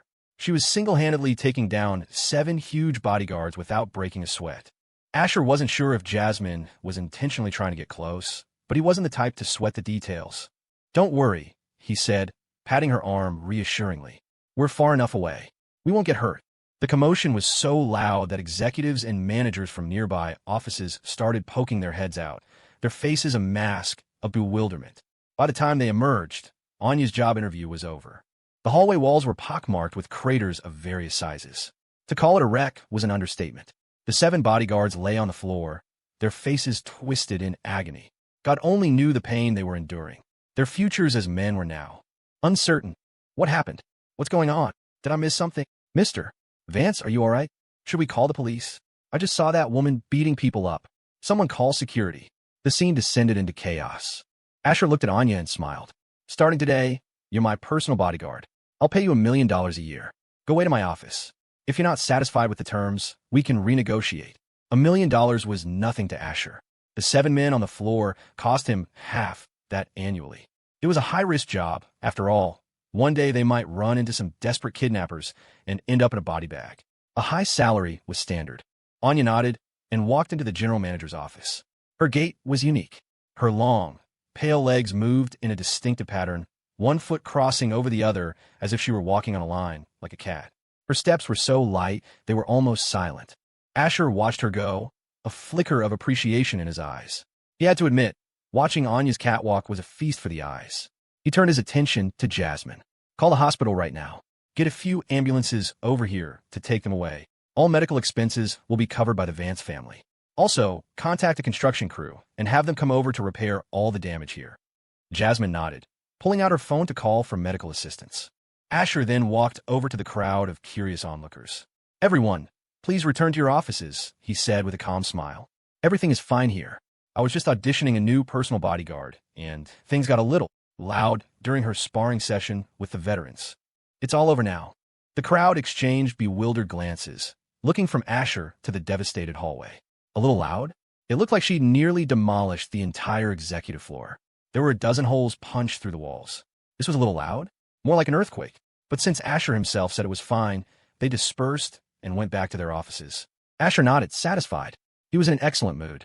First, he had Cassie Lee coming over to be his mole, and now he had his personal bodyguard, Anya Ivanova, here to be a spy, ready to turn on him at a moment's notice. The crouching dragon and phoenix fledgling were finally assembled. The protagonist Leo Flynn's grand scheme was falling into place. With this setup, if the plot didn't manage to kill him off, it would be a cosmic injustice. But that was a problem for another day. Asher. Just as he was about to head back to his office, a familiar voice called his name. It was laced with anxiety and concern. He didn't even have to guess who it was. What are you doing here? Asher asked, turning around to see Scarlet, Jo, standing behind him. Her brow was furrowed with worry, and her crimson lips were slightly parted as if she was catching her breath. A few beads of sweat trickled down her cheek. The noise upstairs was insane. I came up to see what was happening, Scarlet replied simply. She immediately cut to her most pressing concern. What's going on here? Why are all your bodyguards on the floor? Her worry was justified. What if the protagonist, Leo Flynn, had lost his mind and decided to go for a scorched earth, mutually assured destruction plan? Scarlet was genuinely afraid that Asher could be killed. Asher smiled. Just hired a new bodyguard. This was her tryout. Oh, Scarlet said, her eyes narrowing suspiciously. Man or woman? Asher froze. She-devil, don't push it, he thought. We're not even married yet, and you're already trying to manage my private life? You think I'm going to be whipped? Not a chance. A woman, he said, then quickly tried to usher her away. I've arranged for everything to be cleaned up here, so it's all good. You can go back now. He felt a pang of guilt. Anya was still in his office, and he hadn't finished reeling her in. If the she-devil came in and messed things up, what if his precious phoenix fledgling flew away? Who could he complain to then? But Scarlet didn't leave. As Asher opened his office door, she strode past him on her long legs, entering first. Hey, get out of here, Asher said, sensing trouble. He moved to block her, but she was too fast. In an instant, she came face to face with Anya. As Anya observed Scarlet, Scarlet was sizing her up as well. High-level women often duel with their eyes. The silent battles were far more terrifying than the ones with words. The three of them stood there, staring at each other. The atmosphere was thick with tension. Finally, Anya broke the silence. Boss, do you want me to get rid of her? Scarlet's beautiful eyes narrowed, a half-smile playing on her lips as she looked at Asher. Hiding a new girl in your office? She purred. Are you really going to let her throw me out? The female protagonist meeting the female villain. It should have been an electrifying moment. But Asher felt anything but excited. I'm not. I didn't. This isn't me hiding a new girl. It's me hiding a goddamn assassin. He screamed internally. She-devil, you have no idea who you're dealing with. Standing in front of you is the world's #1 killer. I'm fine with dying, but you should probably stop poking the bear. Asher decided he had to separate them. At least for now. With the protagonist and the villain in the same room, his brilliant plan to recruit this talent was about to go up in flames. Ahem, just calm down. I have important business to discuss with Ms. Ivanova, Asher said vaguely. She-Devil, let's talk this out. Be a good girl and go back to your office, he pleaded internally. You can't handle the world's #1 assassin. Let me take care of this. The world's #1 assassin? Scarlet's eyes widened slightly. Asher would dare keep someone that dangerous around? At the same time, Anya's composure wavered. He hadn't even started his recruitment pitch, and he'd already laid all her cards on the table. How was she supposed to play this hand? In that moment, Anya was certain that what Asher's thought said about a past life was true. What business could you possibly have that I can't know about? Scarlet pressed. If you want to add her to your collection, I really don't mind, you know. She smiled, her tone deceptively light as she found a chair and sat down, crossing her legs. My collection of what? Baseball cards? She's the protagonist. Don't you get it? She's Leo Flynn's woman, one of the heroines from the book. There's no way a villain like me could ever collect her. Not unless the sky falls. Jesus himself could show up and it wouldn't happen. Boss, I can make her leave, Anya offered, a ripple of excitement disturbing the calm surface of her thoughts. She had been cool and collected her whole life, but this was too much. Getting Scarlet out of the room was essential. There were so many more secrets hidden within Asher that she needed to uncover. One of the heroines? Scarlet's eyes lit up with understanding. She reassessed the woman walking toward her. Damn it, another woman who can hear his thoughts. Just as Anya was about to act, Asher yelled, "Stop!" Scarlet let out a quiet breath she hadn't realized she was holding. The sense of pressure from Anya was overwhelming. In the end, brute force was a massive disadvantage. In a boardroom battle, Scarlet could crush her with ease. But this was the wrong arena. Ms. Ivanova, why don't you come over and fill out the employment contract, Asher said, beckoning her over. He pulled a pre-prepared contract from his drawer. Money was meaningless to Anya, but formalities had to be observed. Plus, the contract served another crucial purpose. It would prevent his phoenix fledgling from suddenly flying away. It was a flimsy chain, but better than nothing. Anya walked over and took the contract, her eyes skimming the details. She then picked up a pen from the desk to sign. The tip of the pen touched the paper, but she paused. Asher's face tensed. Are you not satisfied with my offer? He asked nervously. Anya first nodded, then shook her head. As Asher watched, bewildered, she spoke. The pay is fine, but I have another condition. The tension in Asher's shoulders immediately eased. He smiled. Name it. I'm very satisfied with your skills. As long as you agree to stay, I'll accept any condition you propose, as long as it's within my power. He was confident he could win her over. Money, a house, a car, whatever she wanted he could provide. Problems that could be solved with money weren't really problems. Anya looked at him and stated her demand. Since I'm accepting this job, from this moment on, I will be responsible for you around the clock. 24/7, no blind spots. She added, of course, private matters like showering and using the restroom are your own business. Protection? Or surveillance? He thought. She's a total dragon queen. This means I can take her straight back to the manor. The mysterious murder at the Vance estate. Why did the heir to the Vance Corporation die a tragic death at home? Who was the killer? What was her motive? Welcome to Cribs, Assassin's Edition. My very own custom-made death plot.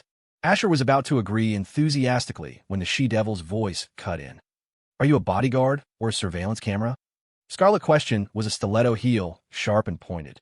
She wasn't giving Anya an inch. Seeing the two women were about to clash again, Asher stepped in to mediate. Having a bodyguard as capable as Ms.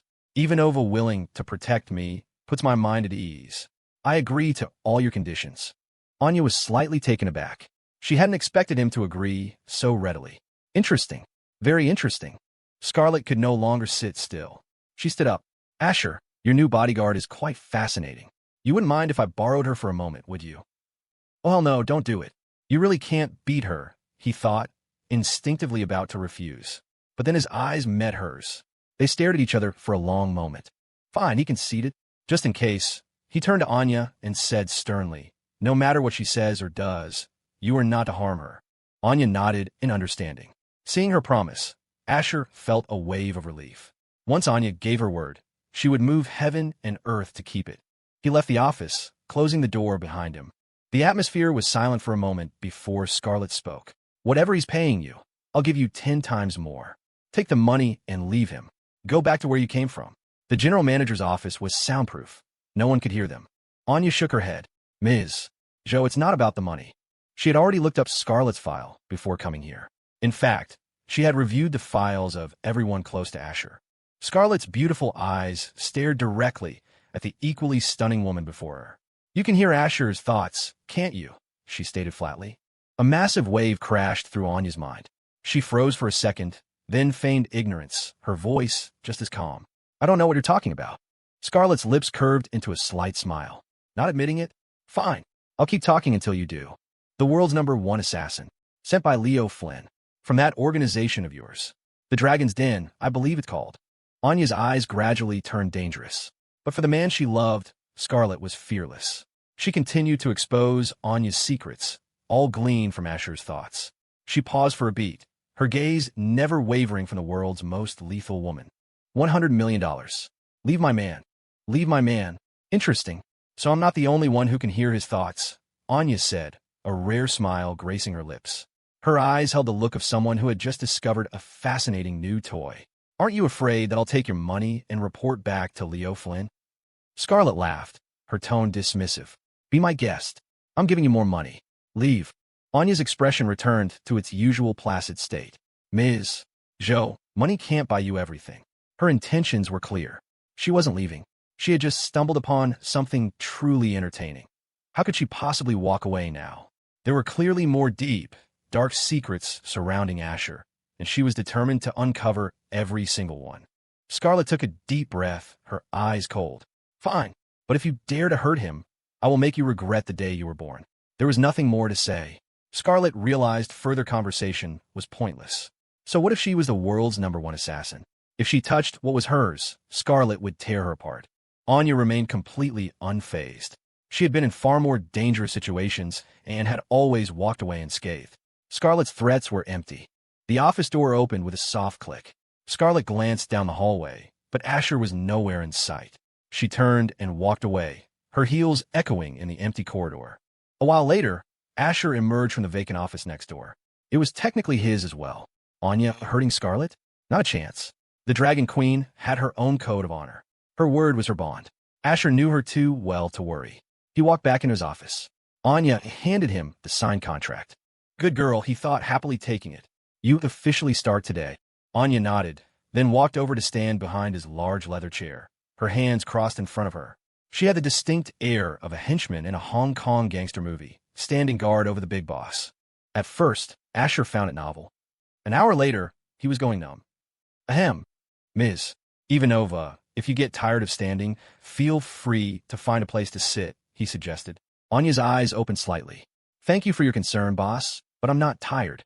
In that single hour, Anya's entire worldview had been shattered, rebuilt, and then shattered again into dust. The reason was simple. Asher's thoughts revealed everything. This man knew her entire personality, her history, her deepest secrets. But that wasn't the critical part. The critical part was that the real world she lived in was nothing but a novel. And not only that, she was destined to end up with the Dragon King, Leo Flynn. When she heard that part, Anya had wanted to kick Asher's chair out from under him. She would die before she developed any feelings for that womanizing pig, Leo Flynn. "If you don't have anything nice to say, don't say anything at all." "Oh," Asher muttered, rubbing his nose. "Well, what's coming is coming. I'll have to get used to it eventually. If you can't fight it, might as well enjoy it." After some self-reassurance, his mood brightened again. 2 more hours passed. Asher was on the verge of a mental breakdown. "Ms. Ivanova, it's almost the end of the day. You've been a very diligent bodyguard. You've done a great job, and I hope you never do it again." "Ahem. I mean, you don't have to stand behind me. Just find a seat, play on your phone, watch a show. Just, for the love of God, don't stand behind me anymore." Anya opened her beautiful eyes and nodded. "All right, boss. And stop with the boss thing, it's so formal. I have a name, you could just call me Asher." The title felt weird. It made him sound like the actual final boss of the story. The final boss was the she-devil. Anya blinked. "All right, Bo, Asher." Asher smiled. "Perfect. That was more like it." Then his smile froze. Anya had just said something that sent a jolt through him. "Ms. Ivanova is also too formal. You can call me Anya." Wait, wasn't she a year or 2 older than him? Was she trying to be cute? This wasn't the cold-blooded, emotionless female assassin he'd signed up for.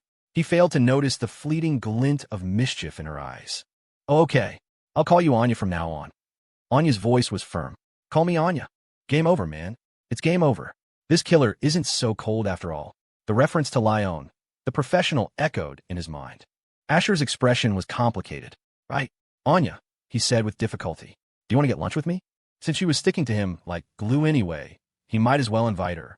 Anya shook her head. Sorry, I have something to do this afternoon. I'll need to take a half day off. Something to do? More like a million things to do, he thought, his eyes lighting up. I get it. I totally get it. You're going to report to your real boss, right? You should have just said so. I wouldn't have minded, you know. Time is of the essence. Hurry up and go. Asher grinned. Okay, no problem. Is an afternoon enough? If not, a week. Crack. Anya's hand shot out in a blur. A perfect knife hand strike that slammed onto the mahogany desk right in front of his lap. The sheer force of the blow split the solid wood in two. His computer, papers, and everything else crashed to the floor. Asher and little Asher both jumped in terror. The age-old question of which one to save in a crisis suddenly felt very real. Asher decided he wanted to save both, but if he had to choose, he'd sacrifice the big one. Just kill me now. Anya. WH, what was that for? He stammered, terrified. Was the Dragon Queen going off script? Was she just going to end it now? This was insane. As his mind raced, Anya calmly held up her pale hand. There was a mosquito in the office, she said flatly. I got rid of it for you. Asher looked down and did, in fact, see a dead mosquito. It was smeared with blood. Since he hadn't been to the office in days, it must have been Jasmine's. That little pest deserved it, sucking all that blood. He felt a sense of vindication, even as his heart bled for his desk. Wow, Anya, great job. But in the future, maybe don't do that. We have bug zappers. And my computer had hundreds of gigabytes of important files and important informational websites on it. It's not worth all this just for one mosquito. Anya almost believed his pathetic excuse. Important files, my ass. The lies men tell. All right, should I go now? Asher took a deep breath, feeling as if he'd aged 10 years. He wanted to say stay, but the word that came out was, go, just go. He crouched down to check on his old friend, the computer, hoping the hard drive wasn't damaged. The monitor was completely shattered, useless. He'd have to get a new one, as long as the tower was okay. Once outside the office, Anya pulled out her phone and sent a text to Cassie Lee, then headed for the elevator. They met at an old-school Sichuan place in Queens. Anna, you're here, Cassie Lee said with a cheerful grin. You should have told me you were coming sooner. Lunch is on me today. Don't even think about arguing. The table was already covered with a dazzling array of delicious dishes. Who would have thought the world's #1 assassin had a soft spot for home-style cooking? Anya glanced at Cassie, noticing the faint hickeys still visible on her neck. Living the good life, I see. Cassie froze, then fumbled in her purse for a compact mirror. She must have been in a rush when she left. Haha. Well, you know, she laughed, then rummaged through her bag again, pulling out a makeup wipe and some remover. She pressed the cool wipe to her neck, erasing the evidence. After a final check in the mirror, she put everything away. So, since it's your first time in New York, is there anywhere special you want to go? I can take the afternoon off and be your tour guide. The Dragon's Den mission was one thing, but having fun was another. These past few days, Cassie had nearly forgotten all about her real job. Anya spooned a small portion of mapo tofu into her mouth. The spicy, numbing flavor was decent. When did you betray the Dragon's Den? She asked coolly. The question hit Cassie like a physical blow. Her body went rigid. Under the table, her hand slipped silently into her purse, her movements careful and precise. I wouldn't try any funny business in front of me. The consequences would be severe, Anya said, gently blowing on another spoonful of tofu before eating it. The glossy oil on her lips made them shine, an impossibly alluring sight. She was a rose armed with deadly thorns, but one that men and women alike would die to kiss. A chill ran down Cassie's spine. A fine sheen of sweat broke out on her forehead. She placed both hands on the table where Anya could see them. Anna, are you here to clean house? She asked, her voice trembling. Fighting Anya was a fool's errand. Cassie knew she couldn't win, let alone escape. Anya's tracking skills were legendary. Death would be slow and painful. Anya ignored her, picking up a small porcelain bowl and sipping the rich, steaming pork bone broth. The warm liquid went down smoothly, and she closed her eyes in momentary bliss. Cassie was about to lose her mind. This feeling, waiting for a death sentence, was unbearable. They were in a private room with no windows. The only exit was the door behind Anya. Cassie's stomach churned with regret. She never should have suggested this place. It was a careless mistake. Her mind raced, her hands flat on the table. If Anya confirmed she was here to take her in, Cassie was prepared to flip the table and make a run for it. Anything was better than sitting here waiting to die. No, Anya said, shaking her head slightly. choosing to ignore Cassie's subtle movements. Phew! Cassie let out a breath of relief, her chest rising and falling. A smile of pure, unadulterated survival spread across her beautiful face. Then, Anya asked a question that completely baffled her. What do you think of Asher Vance? He's a great guy, the most conscientious boss ever. Cassie had no idea what Anya was getting at, so she gave a safe, standard answer. He's the worst. A useless, spoiled playboy from the Vance family. Her eyes remained fixed on Anya, searching for any change in her expression. But Anya's face was a placid mask. She simply nodded and took a bite of rice. I'll give you one last chance. Say what you're really thinking. Overwhelmed by a powerful survival instinct, Cassie spilled the truth. Asher is a good boss. He's a really good person. If I had a choice, I wouldn't want to be his enemy. Anya blinked, her glossy lips parting. You've gotten quite a few benefits from him. Cassie gave a sheepish smile and shrugged. Not much, just a little. Anya looked straight at her and laid her cards on the table. Besides you, is there anyone else who can hear Asher's thoughts? Based on her own interactions with Asher and Cassie's recent strange behavior, Anya had pieced most of it together. Now it was time for confirmation. Well, what thoughts? Anna, you can hear them too? Cassie started to feign ignorance, but then the realization hit her, and her heart soared with joy. This is amazing. She wasn't fighting this battle alone. Anya neither confirmed nor denied it. She simply asked another question. What do you know about the world we're living in? Cassie had been around Asher longer. There was no way she didn't know something was off. Cassie suppressed the storm of emotions inside her. Anna, I may not know everything, but I'm willing to tell you everything I do know. I'll hold nothing back. A similar conversation was taking place at a noodle bar in the East Village. So that's the situation, Scarlet said, her voice laced with frustration. I can't stop it. The only thing we can do is prepare for her being in the house. Scarlet, we'll just have to roll with the punches, right? Chloe said, offering an optimistic smile. No need to borrow trouble. She knew it. She knew Scarlet asking her to lunch meant something big was up, and it was. Anya Ivanova was not only her brother's bodyguard, but his live-in bodyguard. She was moving into their house tonight. To that, Chloe had only one reaction. She wholeheartedly approved. She welcomed it with open arms. If she had enough time to get close to Anya, she was confident she could convince her to defect from the dragon's den. After all, with Anya's skills, she could go anywhere in the world. Few people could stop her.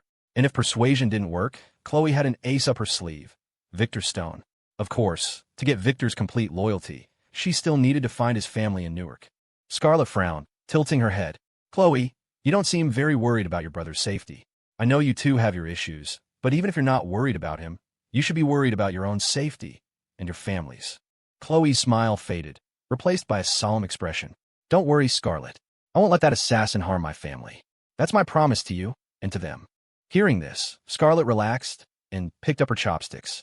All right, let's eat first. Chloe had martial arts training. She could handle herself to some extent. And for now, Anya didn't seem to have any immediate plans to act. It was a small mercy. Okay, Chloe chirped, though her bright, pure eyes were darting back and forth, her mind clearly working on something. The two women ate, each lost in their own thoughts. Meanwhile, as the afternoon wore on, Asher decided not to go back to the office at all.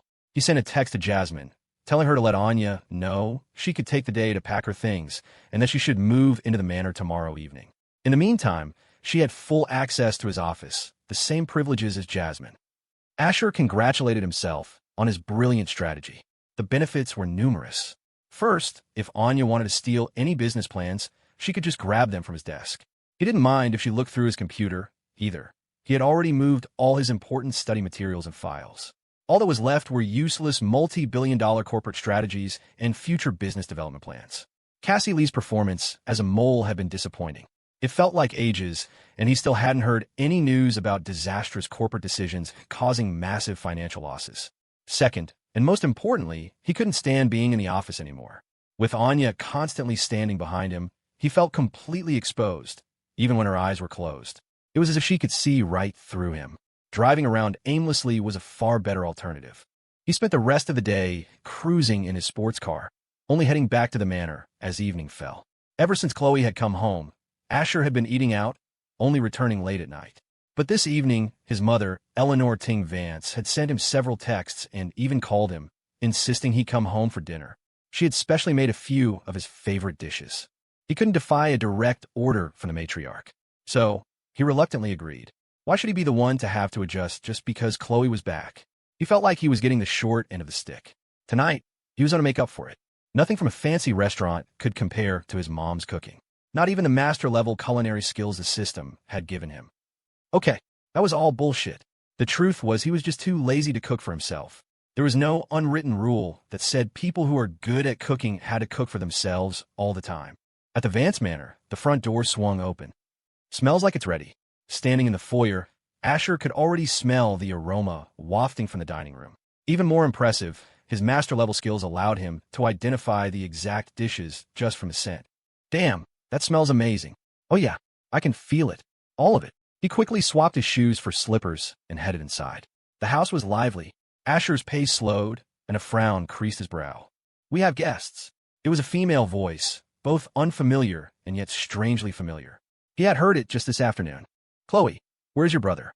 That deadbeat kid promised me he'd be home for dinner tonight, and there's still no sign of him. Eleanor grumbled.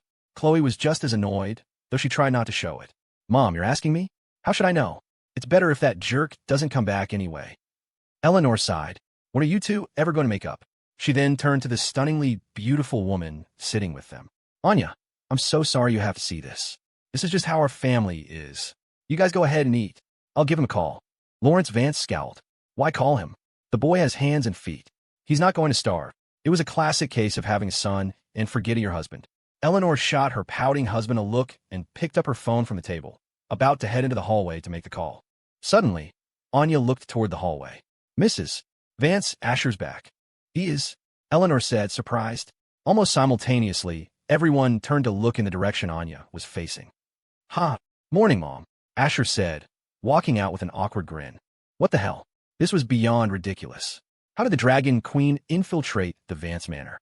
Who gave her the authorization? Asher's heart went cold. It must have been Jasmine. She must have cracked under Anya's pressure and spilled everything, including his home address. He was harboring a traitor. That secretary was getting too bold. He'd have to teach her a lesson at the office tomorrow. Morning? Do you know what time it is? Hurry up and get over here to eat.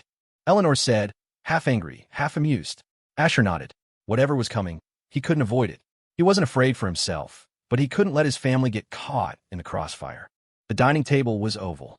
Lawrence, Eleanor, and Chloe sat on one side. Asher and Anya sat on the other, directly facing them. The scene was so perfect, he didn't feel moved at all. He didn't dare move. Anya, our house is pretty big and kind of remote. How did you find it? He had to confirm if his secretary was the mole. If she was, her job was on the line tomorrow. I invited her, you idiot, Chloe said, rolling her eyes at him. Damn it, Chloe. Not cool. Do you have any idea who you just brought home? She's the goddamn Dragon Queen. The kind of person who blows up her own mother without a second thought. When she starts her killing spree, it won't just be Mom and Dad. You won't get away either. You are so naive. Asher sucked in a sharp breath. Asher, Anya said, looking at him. He was completely baffled. Yeah?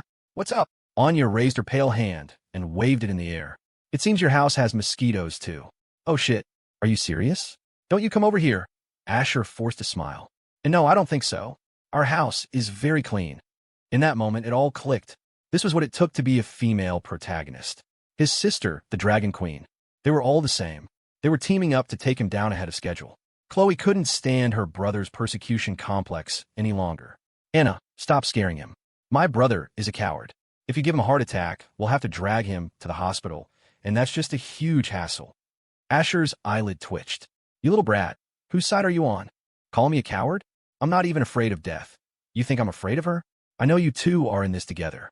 You're both protagonists favored by fate. No wonder you hit it off. You want to kill me off early, so you can report back to the main character. I get it. I get it all. Anna, Chloe said, a pair of cute fangs showing as she smiled. There's a mosquito on my brother's face. Could you do me a little favor? Adorable and absolutely infuriating. Before Asher, the victim, could even say anything, Anya replied, my pleasure. Don't be silly. There was no way Chloe would actually let Anya hurt Asher. Even if Anya wanted to, Chloe wouldn't allow it. It was at most a threat. It was his own fault for constantly associating her with Leo Flynn in his head. She didn't even like Leo Flynn, okay? Over the course of the meal, Asher figured out how Anya had ended up at the manor. The root of it all was Chloe. She had gone to his office in the afternoon to recruit Anya, then had cleared it with their parents, singing Anya's praises. She was a master of masters, the ultimate guardian who would ensure the Vance family's safety. Lawrence and Eleanor, without a second thought, had believed Chloe's wild tale, and that led to this dinner. With Chloe actively guiding the conversation, Anya quickly integrated into the family. The atmosphere was warm and harmonious. Except for Asher, of course. But what was coming. If Anya didn't come today, she would come tomorrow. Besides, the Dragon Queen's target was him, not his family. Anya operated on her own principles. She would never harm innocent people. On that point, Asher was confident. After dinner, Asher retreated to his room. Chloe led Anya to a spare room on the second floor. "Anna, you can stay here from now on," Chloe said with a smile, helping her smooth out the bedding. "See if you're missing anything, and I'll take you shopping for it tomorrow." Anya looked at her, confused. "You know my intentions for being here aren't pure. Why are you being so nice to me?" Chloe met her gaze without flinching, a confident smile on her face. "Because we're the same kind of people. The same kind. Novel protagonists," Chloe said with a casual shrug. Anya pondered this for a moment, then asked uncertainly, "So you're in love with Leo Flynn?" During their lunch, Cassie had explained the basics of how novels worked. The general idea was that the female protagonist develops a crush on the male protagonist, falls in love with him, and becomes inseparable. If that wasn't the reason, Anya couldn't think of any other explanation for why Chloe was trying to win her over. Instantly, the smile vanished from Chloe's face, replaced by a dark expression brimming with murderous intent. "Love him? I wish I could kill him right now." Anya glanced at her, a little bewildered. Then, the petite girl clenched her small, pale fists. "Anna, let me show you something cool." Anya frowned. In the next instant, Chloe rushed toward her, her body already in an attack stance. The moves were incredibly familiar. The two women exchanged blows. Chloe's punches and kicks carried no killing intent, so Anya simply parried her attacks. Otherwise, the moment Chloe had struck, the outcome would have been the same as the bodyguards that morning, a one-way trip to the hospital. Anya's pupils dilated slightly. Weren't those the moves from her own ancient martial arts discipline? How did Chloe know them? They were a secret passed down through her lineage. It made no sense. After a few moments, having achieved her goal, Chloe pulled back. "Anna, stop. No more fighting." Anya's fist halted just a fraction of an inch from Chloe's face. Chloe's heart pounded in her chest. The last thing she wanted was to walk around with a bandage on her nose. "You have successfully piqued my interest," Anya said, her earlier calm completely gone. Her mind was reeling with shock. "Answer my questions. Could there be two versions of her martial arts?" No, the moves were identical. The only difference was that Chloe's version was all form and no substance. It lacked the internal power to back it up. It was like putting a tractor engine in a sports car. "I'll show no go." The effect was better than expected. Chloe let out a laugh. "Anna, don't be shocked by what I'm about to tell you. The truth is, I'm a reincarnator. We met in our previous life, and we were actually on good terms." "That's right." Chloe laid her cards on the table. This was a secret she would share only with Anya.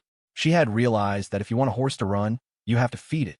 Chloe knew Anya wasn't a gossip. Besides, to win Anya over, she had to offer something substantial. Otherwise, Anya wouldn't even give her the time of day. Chloe gave Anya a rough summary of her past life. Whether Anya believed her was up to her. Throughout her story, Chloe intentionally omitted the part about Anya falling in love with Asher. Feelings were a delicate thing. They grew over time. You could deny them all you want, but the truest test was when you lost that person. That's when you would descend into madness, turmoil, and grief. It was midnight. Asher rubbed his tired eyes, grabbed his pajamas, and headed for the bathroom. When he reached the door, he saw the light was on. "Someone still up at this hour?" he muttered, surprised. He was about to turn around and use the downstairs bathroom when the door swung open. Standing there, wreathed in steam, was Anya. Her long hair was wet, and her beautiful face was flushed from the heat of the shower. She was breathtakingly beautiful, but Asher wasn't particularly interested in this deadly rose. "All done. Then I'm going in," Asher said with a smile. He wasn't about to pretend he was some kind of saint. The door was open, so why make things difficult for himself by going all the way downstairs? That was just pointless. Anya hummed. She then turned and bent over, her loose pajamas gaping to reveal an impressive view as she rummaged through the laundry hamper. To Asher's complete bewilderment, she pulled out a bundle of cloth and pressed it into his hands. It was still warm, soft, and pleasant to the touch. "Wash this for me," she said, then walked away. Asher's eyelid twitched. "Hey, Anya, if you have laundry, just throw it in the washing machine. Hand washing is cleaner," she called back over her shoulder, her face calm. Asher was speechless. He wasn't a maid. She could have asked Maria for help. It seemed there was a lot he needed to explain to the Dragon Queen tomorrow. Chloe was a totally unreliable guide. He was about to say something else, but Anya had already disappeared down the hall. Family status. -1. This is an impossible living situation. Asher fumed. But then again, maybe this was a good thing. His death was just around the corner. Maybe I should set off some fireworks tomorrow to celebrate. A happy grin spread across his face. He unconsciously fiddled with the clothes Anya had given him. A bad feeling crept over him. He unfolded the bundle and froze. It was a pair of pure cotton panties with a little bear print on them. This was beyond ridiculous. Who would believe that the world's #1 assassin wore something like this? Asher knew Anya had a dorky side, but this was completely off script. She could have asked Chloe to wash them. Why ask him, a grown man? Wash my ass. Asher seethed, tossing the garment aside. Was this some kind of test for a villain? What villain couldn't resist a test like this? So what if she was the #1 assassin? Did that give her the right to order him around? He spat mentally. Suddenly, a voice came from behind him. Asher, I forgot to tell you. If you can't resist doing something strange with them, remember to wash them properly afterward. With warm water. Asher jumped, his heart skipping a beat. Were you born in a toilet? What's with scaring people in the middle of the night? Ahem. You came back just to tell me that? He asked, looking at her in disbelief. Anya's face was calm. She tilted her head. Was there something else? Asher felt a mouthful of blood rise in his throat. He swallowed it back down and glared at her. Wash them yourself. Are you done? Why, yes, I'm done. Oh. Anya turned and left, leaving Asher sputtering in the bathroom. Damn it all. He had been right. Chloe had invited a queen home, not a bodyguard. This was anarchy. He was a villain, not a servant, got it? He slammed the bathroom door shut and, for good measure, locked it. Not that the door would stop the Dragon Queen's leg, honed by 2 decades of training, but it was better than nothing. As he showered, Asher considered whether he should replace all the bathroom doors in the house with reinforced steel. A cultured Dragon King was one thing, but an uncultured Dragon Queen was a whole other problem. She didn't follow logic, and she certainly didn't follow any code of honor. The plot had shifted from physical damage to magical, soul-crushing damage. A critical hit. Asher had read plenty of novels, but this ridiculous underwear washing scenario made him feel like he was the real Dragon King. No, wait. He felt like the spineless, live-in son-in-law from a trashy web novel, constantly berated by his mother-in-law and wife. They'd probably throw his daughter's panties at his face and scream, "You useless bum! How did my beautiful daughter marry a poor loser like you? Wash these, or you don't get dinner. Get out of my house." Humiliating. This was so damn humiliating. Asher finished his shower with tears in his eyes. As for the panties, not a chance. He'd die before he washed them. He'd leave them for Maria to deal with tomorrow. The steel door idea was just a passing thought. If he actually did it, he'd blow his cover. The next morning, Asher pulled Anya aside for an important 3-way conference with Maria, the housekeeper. Just then, Chloe came downstairs and saw them. Convinced Asher was up to no good, she strong-armed her way into their conversation. Asher had given her a chance to leave, but she was acting like a disobedient child. So fine. He didn't care anymore. Listen if you want. Don't blame me if your ears get dirty. Asher then solemnly instructed Maria about the laundry situation and told Anya to be more considerate and give her delicates to Maria to handle. Or they could place a dedicated hamper outside the bathroom where she could put her clothes after showering, and Maria would collect them the next day. Maria and Anya thought this was perfectly reasonable. Asher thought it was a minor issue. Only Chloe turned beet red, her face contorting in rage as she lunged at Asher, determined to give him a beating. And then there was no and then. When it came to making a quick getaway, Asher was a pro. He skipped breakfast and bolted, leaving the house in a cloud of dust. Today was special. He didn't have time for his 4-wheeled vehicle. Instead, he hopped on his beloved Ducati motorcycle. There was never traffic on a bike. He ignored Chloe's screams as she chased after him. Asher, you'd better not come home tonight. If you do, you're dead. Seeing she couldn't catch up, she stomped her foot in a fit of powerless rage, her pretty face flushed with anger. Just then, Anya walked out. Do you want me to teach him a lesson for you? Huh? Are you kidding me? Anna, are you sure you wouldn't accidentally kill my brother? Chloe's head shook back and forth, and she forced a smile. No, that's okay. Hey, Anna, you don't have to go to the office today. Let me take you shopping for some clothes. Okay. Anya nodded without refusing. The pajamas she had worn last night were Eleanor's. She had wanted to borrow Chloe's, but had discovered that the dimensions were significantly different in terms of height and in other areas.